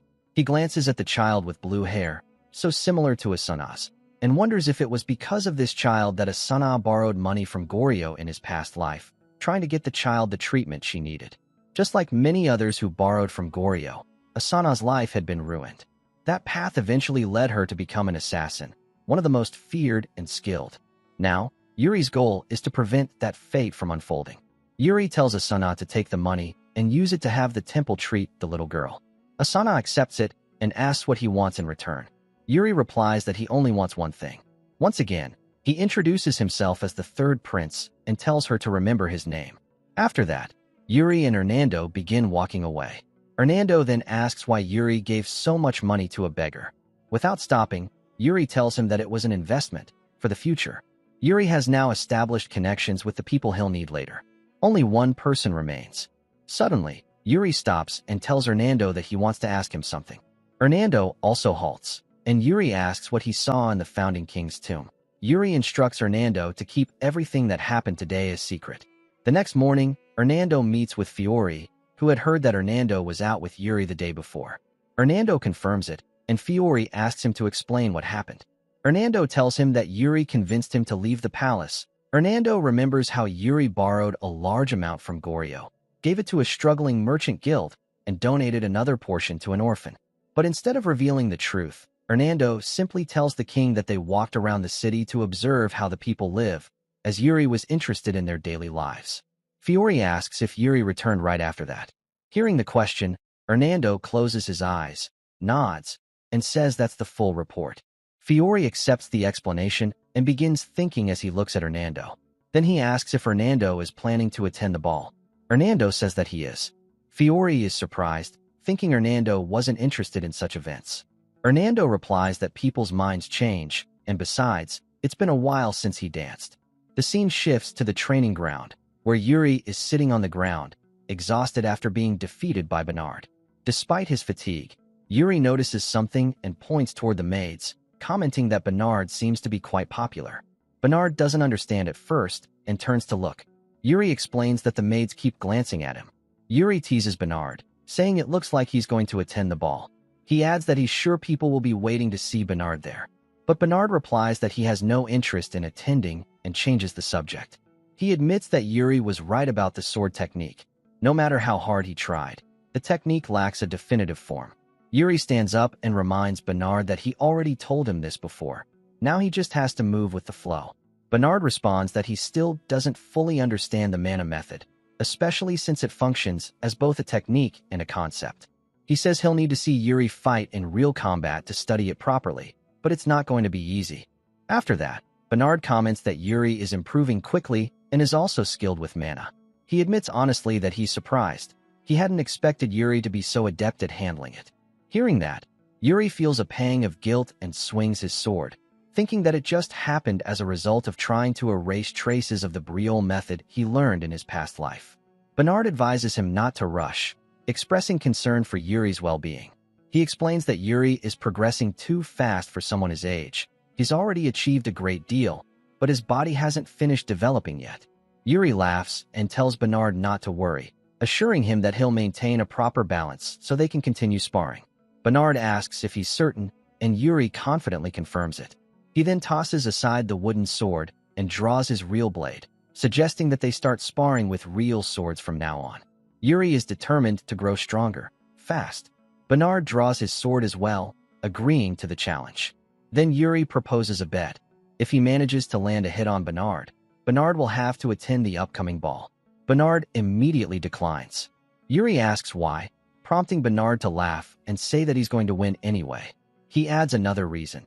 Even if Yuri loses, he'd probably nullify the bet, because he has no credibility when it comes to keeping his word. Yuri grows frustrated and retorts that they'll see about that. He then activates his mana method and charges, aiming an attack at Bernard, who blocks it with ease. Yuri declares that he'll defeat Bernard, but in the end, he doesn't succeed. A few days later, on the day of the ball, a carriage approaches the castle. Inside sit two individuals, both with golden hair. The man is the Empire's second prince, George Ivarna Granzan. He comments that his sister hasn't taken her eyes off the window. Princess Katerina, smiling as she watches the scenery of Betrayal, replies that she's simply excited. There's someone she's looking forward to meeting too. Later that night, Aina is preparing a dress for Yuri and asks if he likes it. Yuri looks at the dress, then closes his eyes and says it's too much. All the decorations make it too flashy, and he wants to remove them. Aina replies that the dress looks good to her and reminds Yuri that he used to like things like this. She asks if his taste has changed as well. As Aina fastens the last buttons and begins tidying up, Yuri calls out to her and invites her to dance. He extends his hand, but she doesn't immediately understand. Yuri explains that he wants to practice dancing, but doesn't have anyone else to do it with. Aina becomes flustered and asks if they really have to. Yuri wonders what's behind her strange expression. Aina finally gives him her hand, jokingly asking if he plans to step on her foot to make her fall. Yuri assures her that he's not going to do that and takes her hand, saying he isn't messing with her. Aina blushes as she looks at him, then smiles and teases, asking if he's making fun of her. She proudly declares that she's actually a pretty good dancer. Yuri responds by asking if she dances with someone often. Aina answers playfully that she's quite popular, but she's never danced with someone so short before. Yuri tells her to wait a little longer, because the height difference won't be an issue soon. Aina steps on Yuri's foot, and he points it out. She acts like it was an accident, but Yuri tells her she did it again. He politely smiles and says it's alright, just a mistake. Soon, the scene shifts to the grand hall where musicians are playing, and Fiore sits on his throne and watching Yuri and his other sons. Yuri is chatting with his brothers when he notices Count Sitter entering the hall. Unlike the other knights, Sitter carries a different presence. In the previous meeting, only Baron Arantia had appeared. Yuri turns and glances at his brother's glasses, then asks if his eyesight has gotten worse, since he's been wearing them more often. His brother replies that it's not bad enough to worry about. Suddenly, a loud sound from an announcement horn gathers everyone's attention. The arrival of George and Katerina is announced. George steps into the ballroom and greets Fiore, thanking him for the warm welcome. Fiore replies courteously. George then gestures toward his sister, introducing Princess Katerina. Yuri is shocked. Katerina greets Fiore with a warm smile, and seeing her instantly brings back memories from his past life, when he shared meaningful moments with her, all of which were shattered by her eventual betrayal. Yuri grows anxious. He knows he mustn't build rapport with her again, but he's also determined not to repeat the same mistakes. While Fiore, Yuri's brother, and George engage in conversation, Katerina spots Yuri and smiles brightly at him. Meanwhile, Yuri continues speaking with his brothers and laughing as he eats cookies. His attention turns to Cedric, admiring how he treats others kindly without prejudice, a true quality of a benevolent lord. Many girls at the ball are clearly taken by Cedric's charm. Yuri silently compares himself to Cedric. While lost in thought, he senses someone approaching. It's Katerina. She walks toward him, but before reaching him, she's called away by Yuri's older brother. Yuri curses himself, wondering why he would even think about getting close to someone tied to such painful memories. His mood lifts when Aina appears and asks if he wants some cookies. Yuri thanks her, and she sets a tray on the table. He then asks if her work is tiring. Aina responds that it's not, then teasingly says it's nothing compared to taking care of someone she knows. Yuri gets the message and tells her to give him a lot of cookies. Aina picks up the tray and starts walking away, telling him to let her know if he wants more. Yuri thanks her and exhales, but just then, George approaches, and Yuri immediately becomes alert. He recognizes the man as George, the second prince of the Empire, the one who led troops in place of the Emperor. Yuri introduces himself, fully aware that George is the man who would one day bring Betrayal to ruin. He tries his best to stay composed, knowing he cannot show hostility openly. George observes him and releases a subtle but powerful aura, causing Yuri to break into a cold sweat. While asserting his presence, George asks if Yuri is now 13, then compliments him as the son of Fury. After that, George walks away, casually remarking that Yuri seems to have some talent. Yuri clenches his fists in frustration. For someone who just came to test him, George's presence was threatening. He knows he's still young, but he can't believe George is already that strong. Suddenly, George bumps into Aina, causing her to drop her tray. The room goes quiet as whispers spread, with people remarking that staining the imperial symbol is a serious offense. Aina trembles in fear and quickly apologizes. George laughs coldly and draws his sword, stating that she's committed a grave mistake. He points the blade at her and declares that, according to the rules of the crown, the only fitting punishment is death. Yuri's anger boils over. Fiore steps forward and asks if George is trying to disrupt his ball. Hearing that, George apologizes and sheaths his sword, stating that Betrayal and the Empire have maintained mutual respect until now.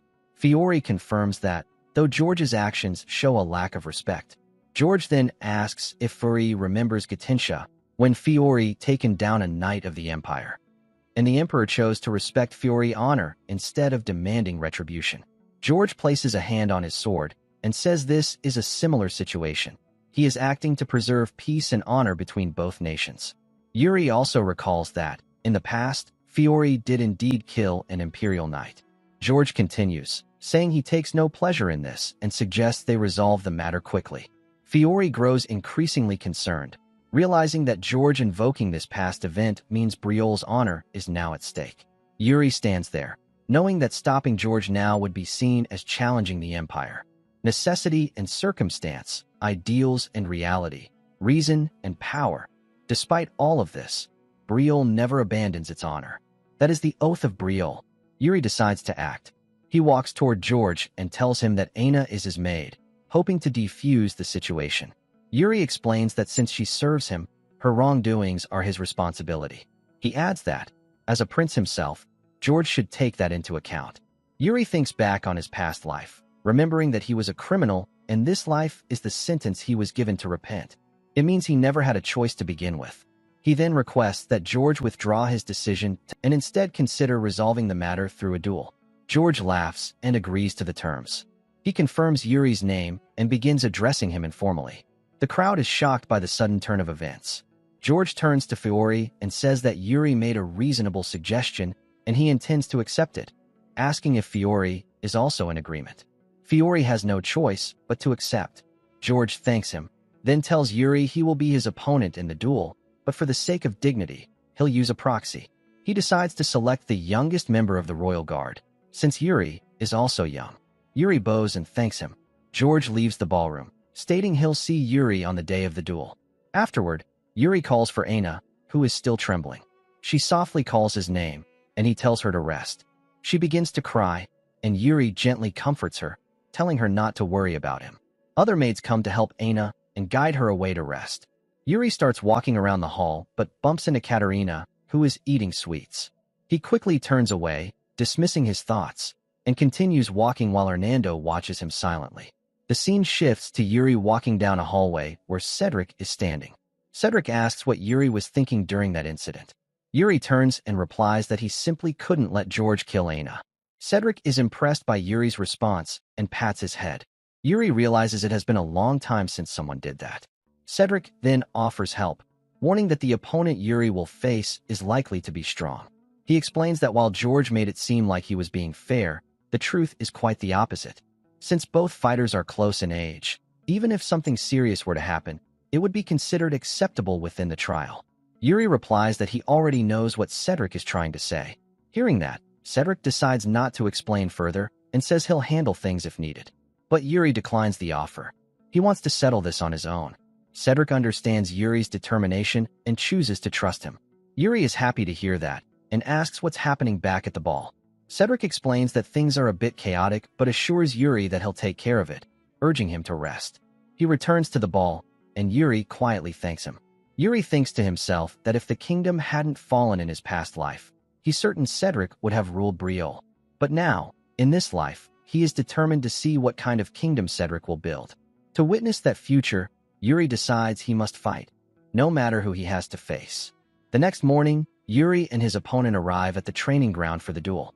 Spectators, including George, Katerina, Fiore, Hernando, and Saint are present. Hernando turns to Saint and asks what he thinks about the duel. Saint replies that the opponent's energy is very stable and that he is highly skilled with the sword, despite not yet being a knight. Saint concludes that the Empire's guard is formidable. He wonders whether Yuri will be alright, then notices Hernando smiling. Curious, he asks why. Hernando nods toward Yuri, who is stretching and yawning confidently. Hernando comments that Saint probably doesn't need to worry about Yuri at all. Grand Wizard is a rank that no ordinary mage can reach. Among all the titles granted within the Magic Tower, it stands above all. It is only awarded to someone who has obtained origin magic. Among its disciplines, the ultimate magic capable of glimpsing into the fate of the world is known as fate-revealing magic. In this world, only one person has ever reached that level, Hernando. But when it came to Yuri, he couldn't see anything. Instead, he saw a vision, an illusion of a mountain of swords. At the summit stood a boy with black hair and eyes, the unmistakable symbols of the Betrayal family. His gaze was proud, arrogant, yet he never stopped swinging his sword. He refused to fall. The vision ended with the boy collapsing in despair. Perhaps that moment was where it all truly began. The story Hernando once dismissed as a coincidence began revolving around a single focal point. After witnessing Yuri's unpredictable behavior during their recent outing, Hernando became convinced that the miracle of fate-revealing magic was truly at work. He began to believe that Yuri was a person born without destiny. Now, returning to the present, Hernando is smiling, and Saint asks why. Hernando simply assures him that there's no need to worry. Yuri tells his opponent that he's ready and asks how long he plans to keep swinging his sword in the air. Hearing that, George turns to his guard and asks if he needs more time to prepare. Yuri responds that he's ready at any moment, and the opponent agrees as well. With both fighters prepared, Fiore announces the beginning of the trial by combat. The duel begins. Both warriors step forward and take their stances. The moment the signal is given, Yuri moves first, fast and aggressive, striking his opponent. But the opponent doesn't fall. The match continues. They exchange attacks rapidly, each movement met with a dodge, a block, or a swift step back. The intensity builds as neither side gives in. While observing the fight, Fiore turns to Hernando and asks what he thinks will happen. Hernando looks at Yuri, still striking, dodging, flowing through every motion, and smiles faintly. He replies that he doesn't know the outcome. Fiore asks another question, reminding Hernando that he once said his arrival in Betrayal was guided by the heavens. Hernando confirms it. Fiore then asks if the time for his departure has come. Hernando shakes his head and replies that it hasn't yet. Fiore is relieved, saying he's glad to hear Hernando will remain. Hernando laughs and says that Fiore has already honored a common mage like him far too much. He's humbled by it. Fiore remarks that excessive modesty might bring misfortune and asks if that means nothing major will go wrong. Hernando, changing the subject slightly, asks Fiore who he thinks is stronger, Yuri or his opponent. Fiore glances at Yuri's opponent and replies that the opponent is stronger. Hernando feels disheartened by that answer, commenting that it seems Fiore thinks so as well. When Hernando first came to Betrayal, it was purely because of signs from the heavens. Those signs told him that the one who could alter the fate of the world, the continent's strongest, would be found there. But the sword hadn't yet been drawn, and he believed he had no reason to stay. Hernando admits to Fiore that he once thought his time in Betrayal was over. But after witnessing Yuri's sudden change, he started to believe that the time hadn't come. Not yet. Meanwhile, Yuri forges his sword with the mana method, determined to bring the match to an end. His opponent notices something unusual. Yuri suddenly becomes faster. Moving like a flash of light, Yuri charges, goes to strike at his opponent's head. The opponent closes his eyes, fully expecting death. George, Katerina, Fiore, and the crowd all react in shock, but Yuri stopped his sword at the last moment, sparing his opponent. The opponent drops his sword and admits defeat. Hernando smiles, satisfied with the outcome. Yuri smiles, and the entire training ground erupts with cheers. Hernando reflects that he came chasing the will of the heavens, and now he has met someone who defied it. Even George begins to cheer for Yuri, impressed by the duel. At the tip of the third prince's sword, Hernando feels that the fate once given to the attendant has shifted, just like the boy himself. In Hernando's eyes, Yuri's every step now defies the will of the heavens. Saint is overjoyed. He smiles while the soldiers around him cheer, clap, and chant Yuri's name. They all hope for his continued success. Hernando watches quietly, and in that moment, he begins to understand. Yuri is different. He is not like others. He exists outside the bounds of ordinary fate. Hernando realizes that Yuri is truly the one who can transcend destiny. Now, 5 years have passed. In the mansion's hallway, a maid is running hurriedly, wondering why things had been going so smoothly until now. She is in such a rush because she accidentally mixed up her assigned area, and if someone catches her right now, it will be very bad for her. Unfortunately, that's exactly what happens. Someone calls out to the maid and asks if she's new there. The person is Yuri's brother. The maid notices his black hair and the royal emblem of Betrayal on his attire. Yuri's brother asks what she's doing there at this hour. She hesitates to reply, trying to calm herself and remember how her seniors taught her to respond in such situations. Seeing her stand silently makes Yuri's brother grow irritated, and he repeats his question. The maid then recalls her senior's advice. If someone always has a dull, emotionless expression, that person must be His Majesty. They also told her that the crown prince greets others with a gentle smile, so this man definitely isn't him. The maid notices his sharp eyes and slightly crooked steps. Yuri's brother grows even angrier and asks if she's seriously ignoring him. Flustered, the maid blurts out that he must be the third prince. Yuri's brother looks confused upon hearing that. The maid hurriedly adds that she has to be somewhere else, but Yuri's brother interrupts, asking if the servants have a manual on how to deal with the royals, and if it says in there that they should avoid him. The maid becomes extremely nervous, unable to think of a reply. Seeing that, Yuri's brother becomes furious and declares that he'll educate them all today.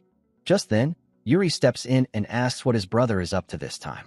The maid looks at Yuri and remembers what her seniors said about another person.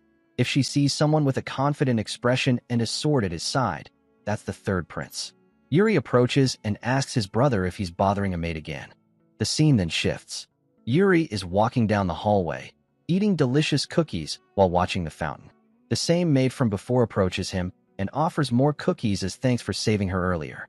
Yuri compliments her, saying the food she made was quite delicious. After finishing the cookies, he cleans his hands and gazes at them thoughtfully, thinking about the unarmed realm, a state where, even while holding a sword, one can reduce the pressure on the hand through the use of mana. It seems that Yuri has now reached that level. It has been 5 years since he regressed. After being struck down by Laurent's sword, he woke up again in his younger days.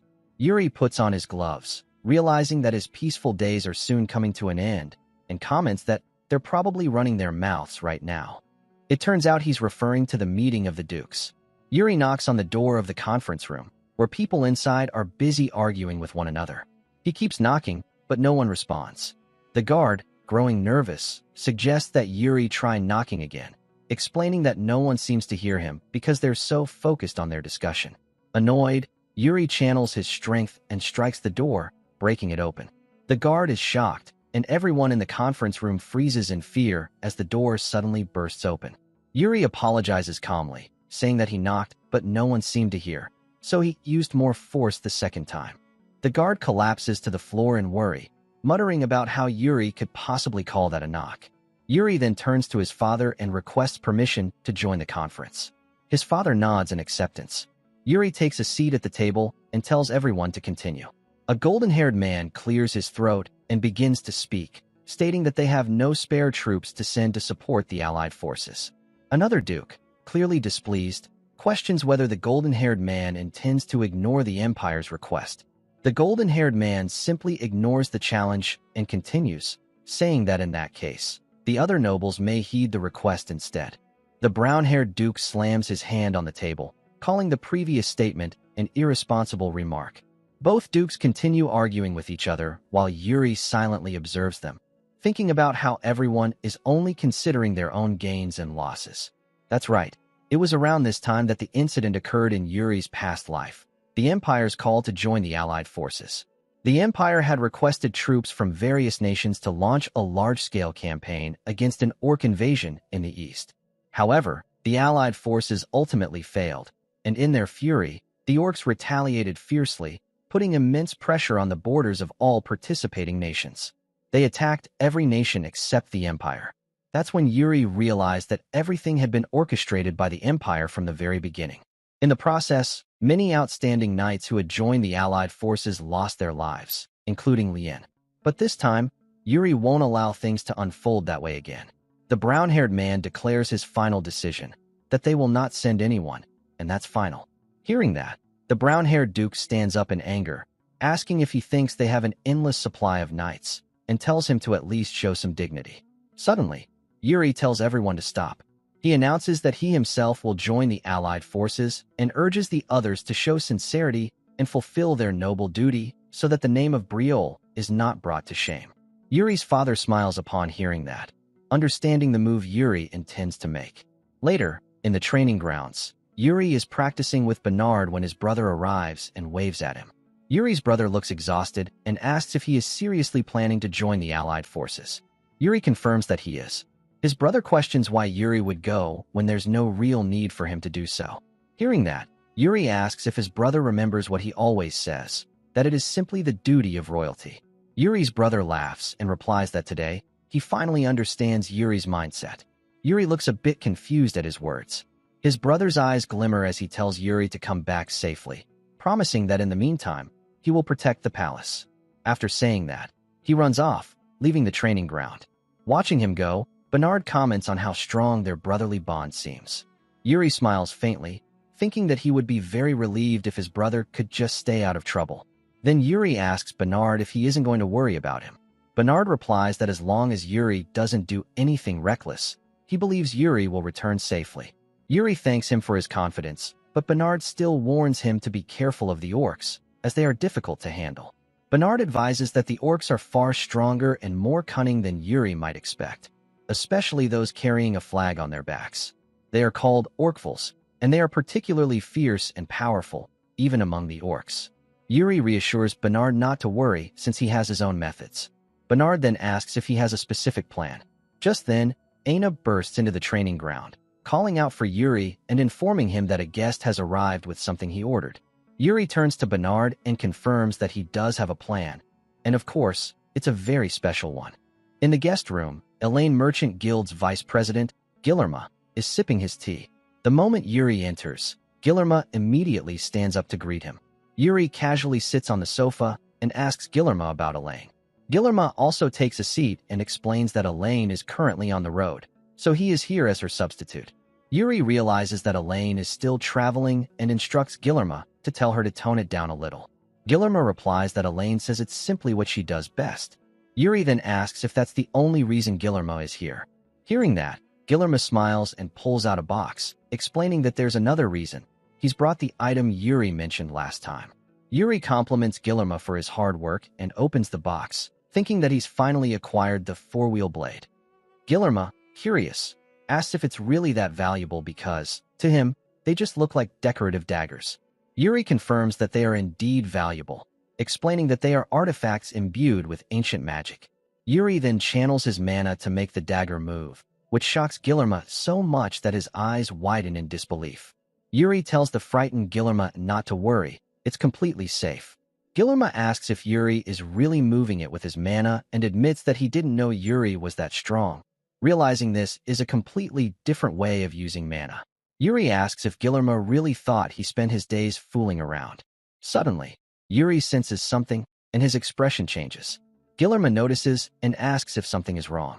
Yuri replies calmly that everything is fine and tells him to pass along his greetings to Elaine. Then, Yuri instructs Guillermo to report on the Empire Branch's progress next time. Guillermo stands up, accepts the order, and decides to leave. After Guillermo departs, Yuri sits back comfortably and calls out for Asana to come out.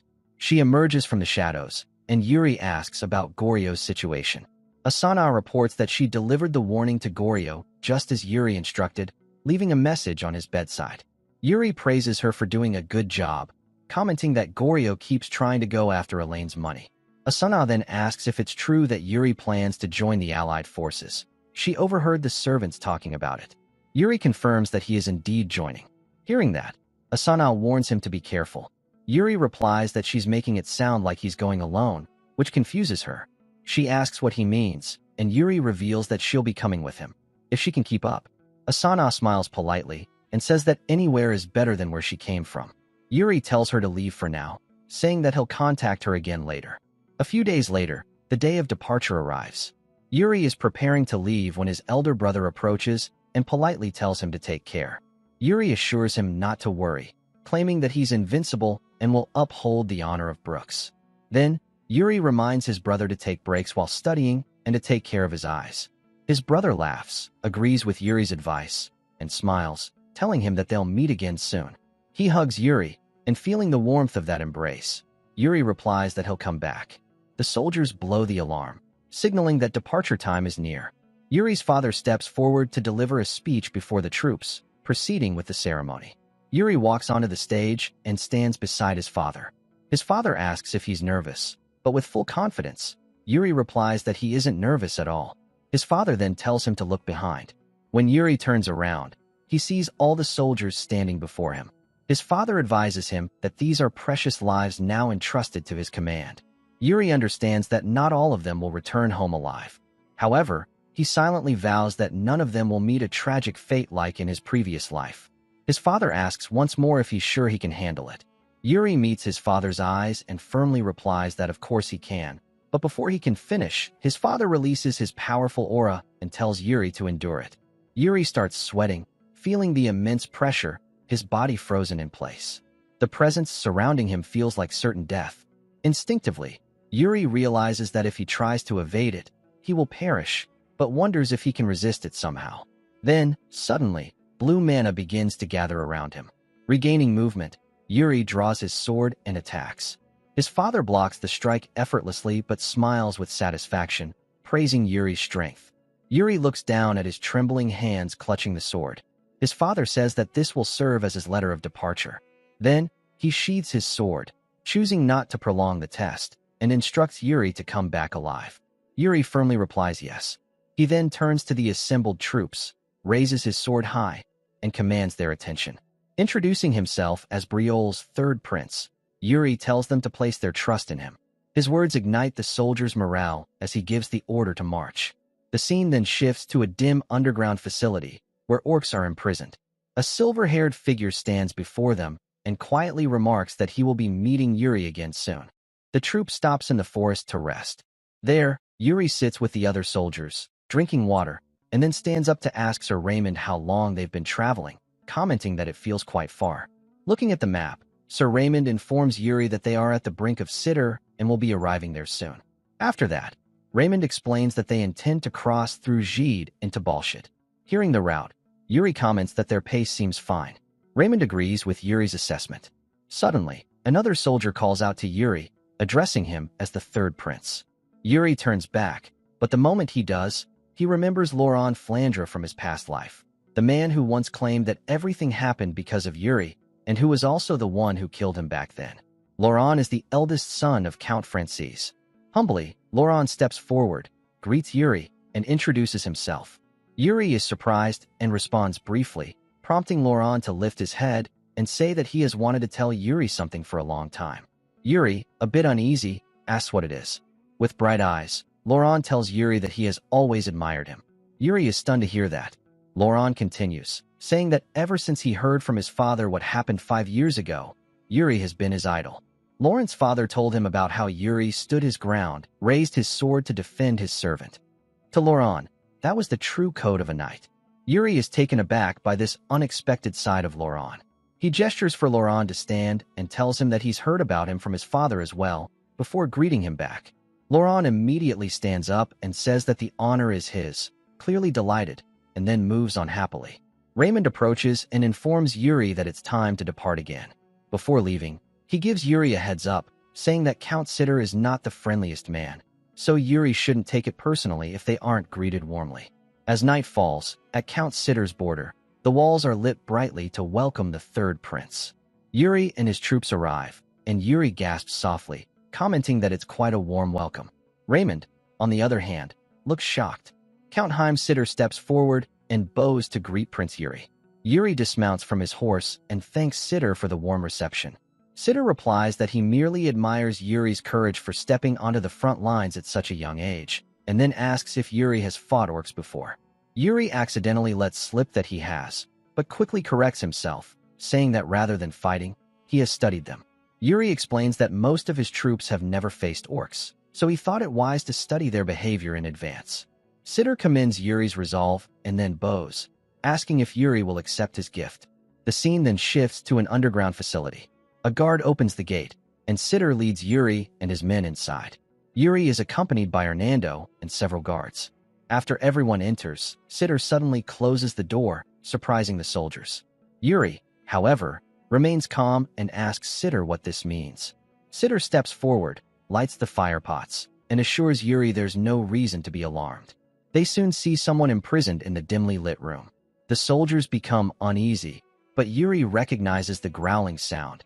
It belongs to an orc. Sitter refers to it as a captive and explains that they've been studying orcs closely to learn everything about them, from their small habits to their instincts, anything that could be useful in battle. Hearing this, Yuri asks if this captive is the gift Sitter mentioned earlier. Sitter confirms, saying that since they are about to go to war, he believes there's no greater gift than an orc to study.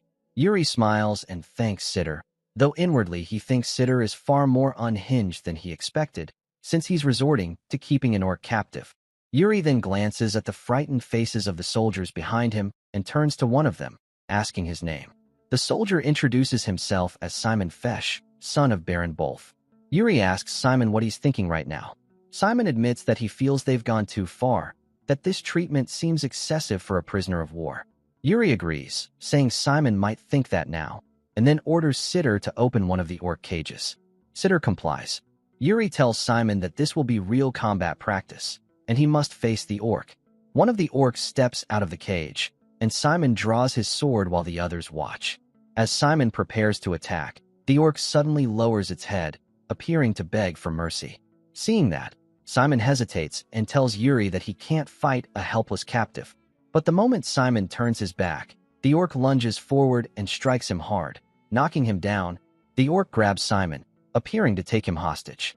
The other soldiers panic, ready to attack, but Sitter quickly tells them to relax.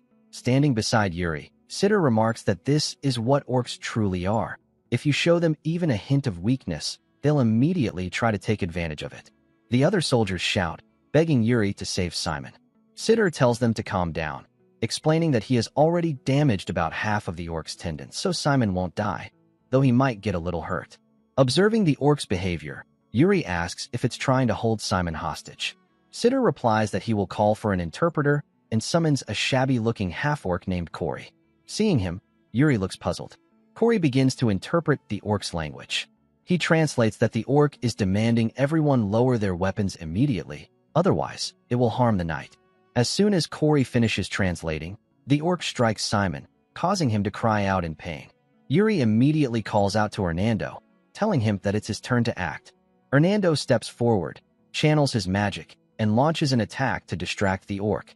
In that instant, Yuri charges forward, praising Hernando's teamwork, and rescues Simon in a flash before retreating to a safe distance.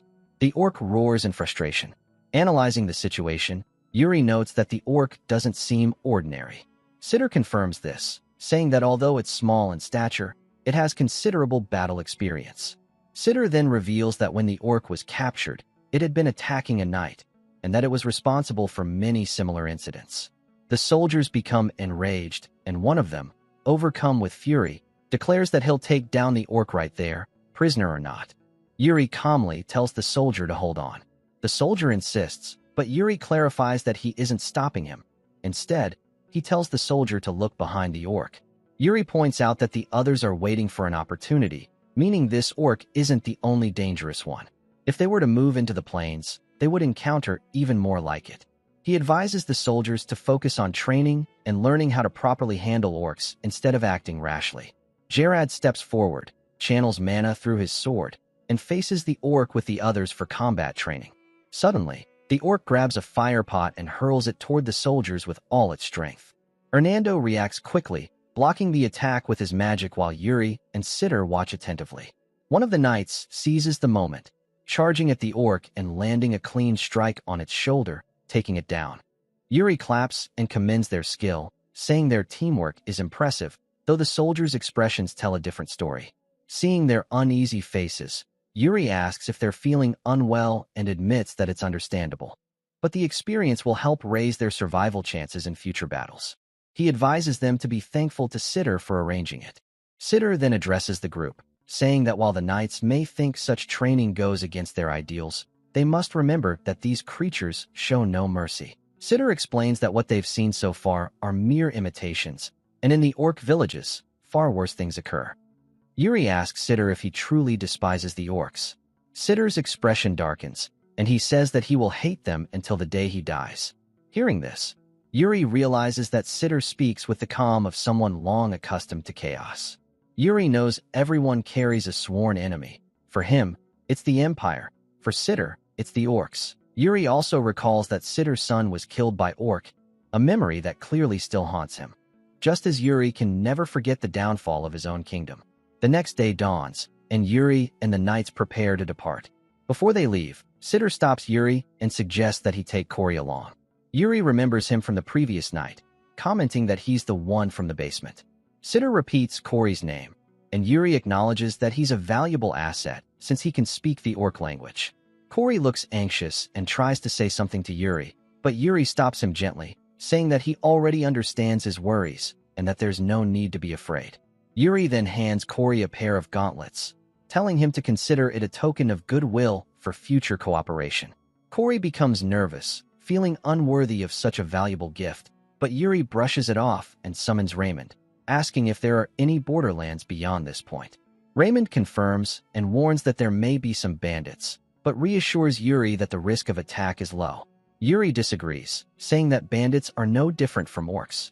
Both are threats to the borderlands, and declares that they'll wipe them out to ensure safety. The scene then shifts to the forest, where a group of travelers is passing through. Suddenly, they're ambushed by bandits. The leader, mounted on horseback, ruthlessly attacks the travelers, leaving devastation in his wake. Yuri and his knights have now entered the forest. Looking back, Yuri observes Corey and Hernando. If it were to become known that Corey is a half-orc, it could cause a stir within the unit. But since Yuri personally assigned him as an attendant, he is confident that Hernando will handle things properly. Yuri then studies the map and calls for Gerard. Hearing his name, Gerard quickly spurs his horse forward to speak with Yuri. Yuri instructs him to act as a scout and investigate the marked location immediately. Gerard grows nervous, realizing he's been assigned scouting duty, and insists that the area belongs to the bandits. He explains that if their unit gives chase, the bandits will simply flee, so there's no real need to engage them. Yuri disagrees, saying they will pursue and capture the bandits since they are the ones attacking merchant caravans near the border.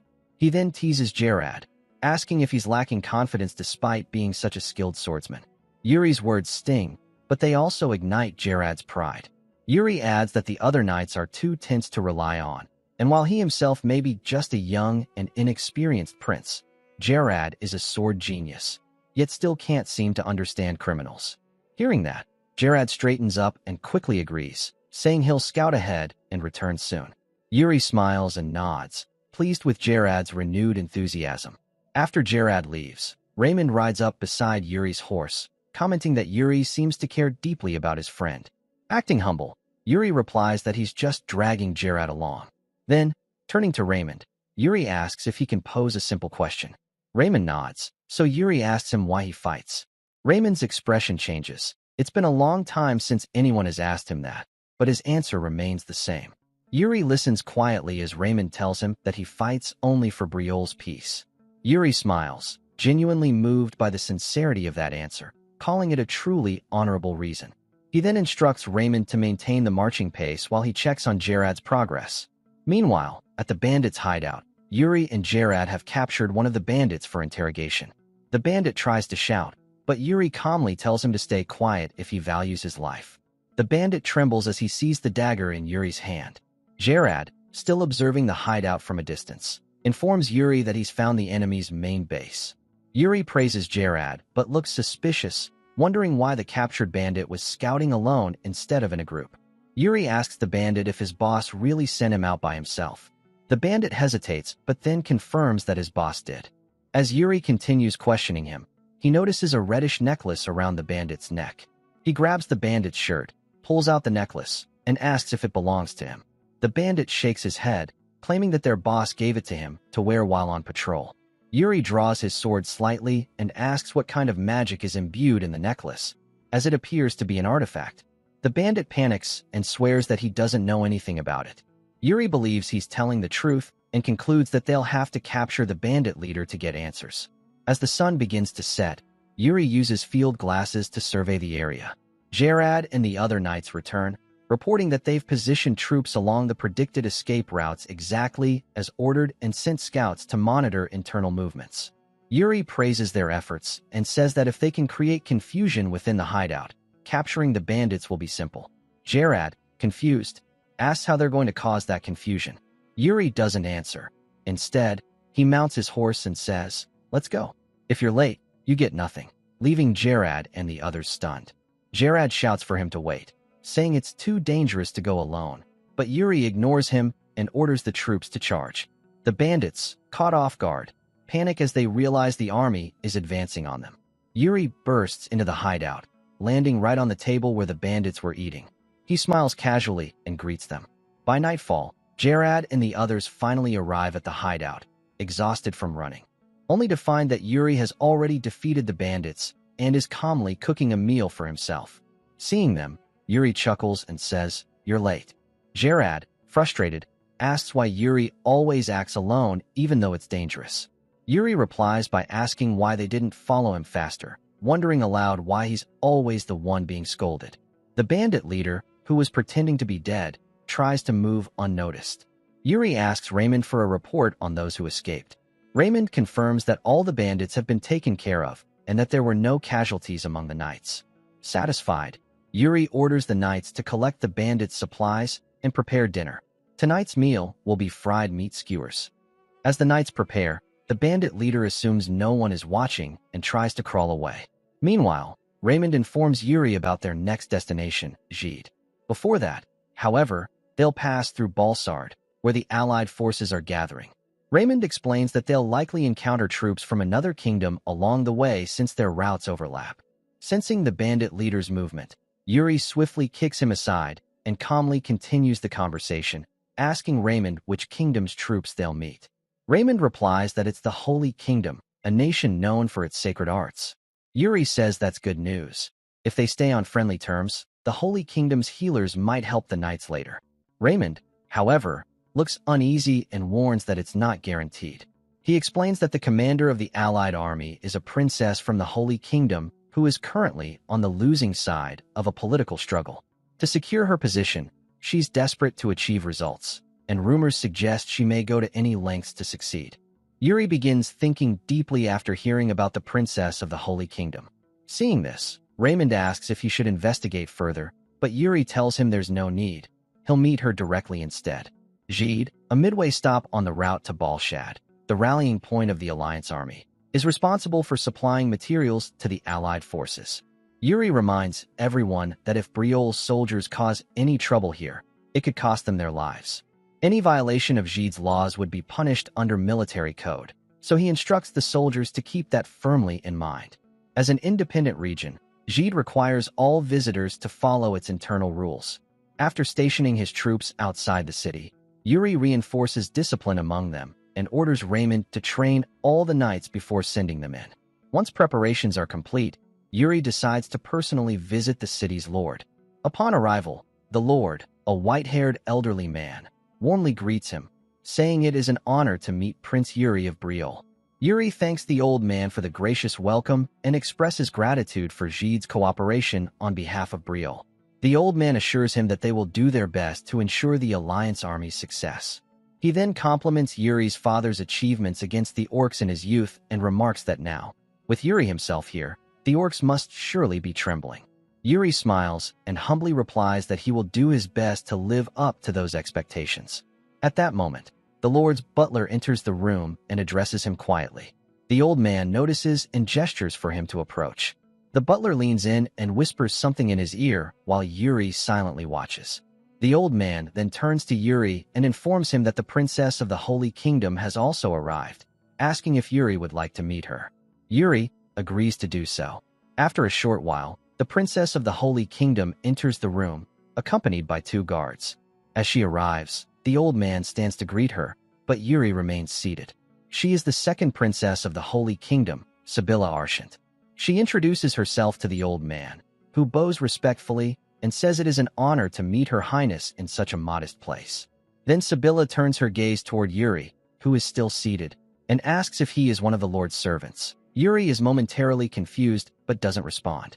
Sibylla continues, telling Yuri that she and the Lord have something important to discuss, and politely asks him to leave for a moment. The old man grows visibly worried and tries to intervene, but before he can speak, one of Sibylla's guards steps forward and sternly warns Yuri for remaining seated while Her Highness is addressing him. Yuri smiles calmly and says that he is the third prince of Betrayal. His words leave all three of them stunned, and the atmosphere instantly becomes awkward. Yuri adds that, if they look carefully, they'll also notice that he is leading Betrayal's army. The guard, realizing his mistake, grows pale and tries to excuse himself, but Yuri lightly jokes that it's his own fault. He should have dressed more elegantly instead of wearing something that makes him look like a common soldier. The guards, flustered, immediately bow and apologize for their rudeness. Sibylla exhales softly, trying to ease the tension. While sipping his tea, Yuri turns to the old man and asks if he looks shabby in this attire. The old man laughs heartily, assuring him that's not true at all. Sibylla, sitting beside Yuri, apologizes for the misunderstanding and politely asks him to let it go. Hearing that, Yuri smiles and reintroduces himself properly, extending his hand for a handshake. Sibylla accepts, and they greet each other formally. Yuri then asks about her age, and Sibylla tells him she is 20 years old. Yuri grins and replies that he is 18, pointing out that there's only a 2-year difference between them, meaning they can consider each other friends. He cheerfully tells her that she can speak informally with him and says it's nice to meet her. Sibylla is caught off guard by his casual tone, while the old man finds the exchange heartwarming, saying it's encouraging to see such camaraderie between allies preparing to face the fierce orcs. Yuri asks Sibylla once more if it's all right with her, and she nods in agreement. He then continues, mentioning that he didn't see any Holy Kingdom troops on his way here, and asks if only her Knight Order has arrived so far. Sibylla confirms that he's correct. Her troops are expected to arrive tomorrow. Yuri sighs lightly, saying he hopes nothing has gone wrong. However, Sibylla misinterprets his words and quickly responds that the Holy Kingdom maintains strict military discipline, asking if Yuri truly believes something might happen. Yuri clarifies that he was referring to external dangers, not internal ones.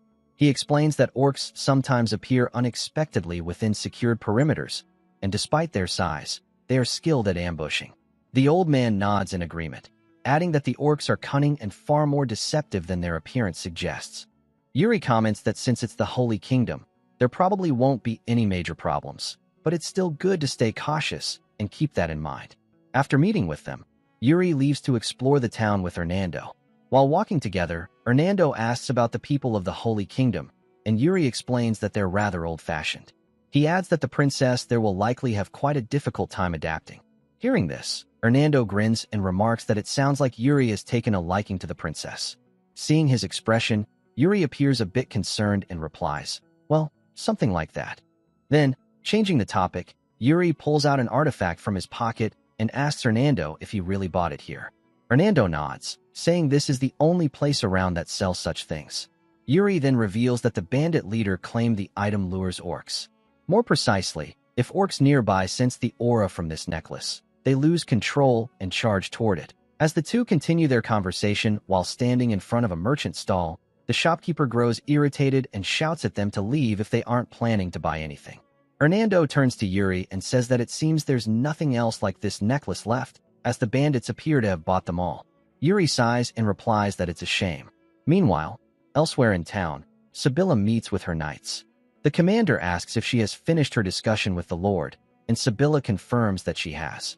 Pibek, the deputy commander of the Holy Kingdom's forces, speaks arrogantly, saying he heard that the Prince of Betrayal is a rock bottom, and mocks that for such an eccentric person to be a commander, Betrayal's reputation as a nation of knights must be long gone. Hearing this, Sibylla frowns and calmly warns Pibek that slander is unbecoming of a knight. Pibek scoffs and says it doesn't matter. He adds that his men told him Yuri's attire made him look like a common mercenary, and that his behavior was even worse than they described. With a smirk, he remarks that when this alliance mission ends, Betrayal might lose a prince. Pibek's arrogance starts to irritate Sibylla, and she firmly tells him that's enough and to watch his words. Pibek finally stops talking, but still maintains a smug attitude. Sibylla then asks if the main force is truly doing fine. Pibek responds arrogantly that everything is under control and that she doesn't need to worry. Turning away, he adds that he's managing everything himself and tells her they'll be going on a city patrol. Sibylla sighs heavily, her expression clouded with frustration. As night falls, the scene shifts to a bustling restaurant. Pibek and his knight step inside and immediately notice several soldiers chatting cheerfully at one of the tables. Curious, Pibek asks about them, and one of his men informs him that they are soldiers from Betrayal. Pibek frowns, remarking that allowing foreign soldiers into the city seems careless. He shakes his head with a displeased look, saying they clearly lack proper military discipline. The knight beside him adds arrogantly that since Betrayal's leaders act that way, it's no surprise their lower ranks follow suit. Pibek's irritation grows as he watches the Betrayal soldiers laughing and enjoying themselves. Unable to hold back, he raises his voice, demanding to know what they're doing and whether they think this is some kind of vacation. Pibek continues sternly, saying that he can't overlook such behavior, even if it involves soldiers from another nation. He questions loudly whether they take the Alliance army seriously, but before he can go any further, Yuri steps forward and calmly places a hand on Pibek's shoulder. With a composed smile, asks for his name.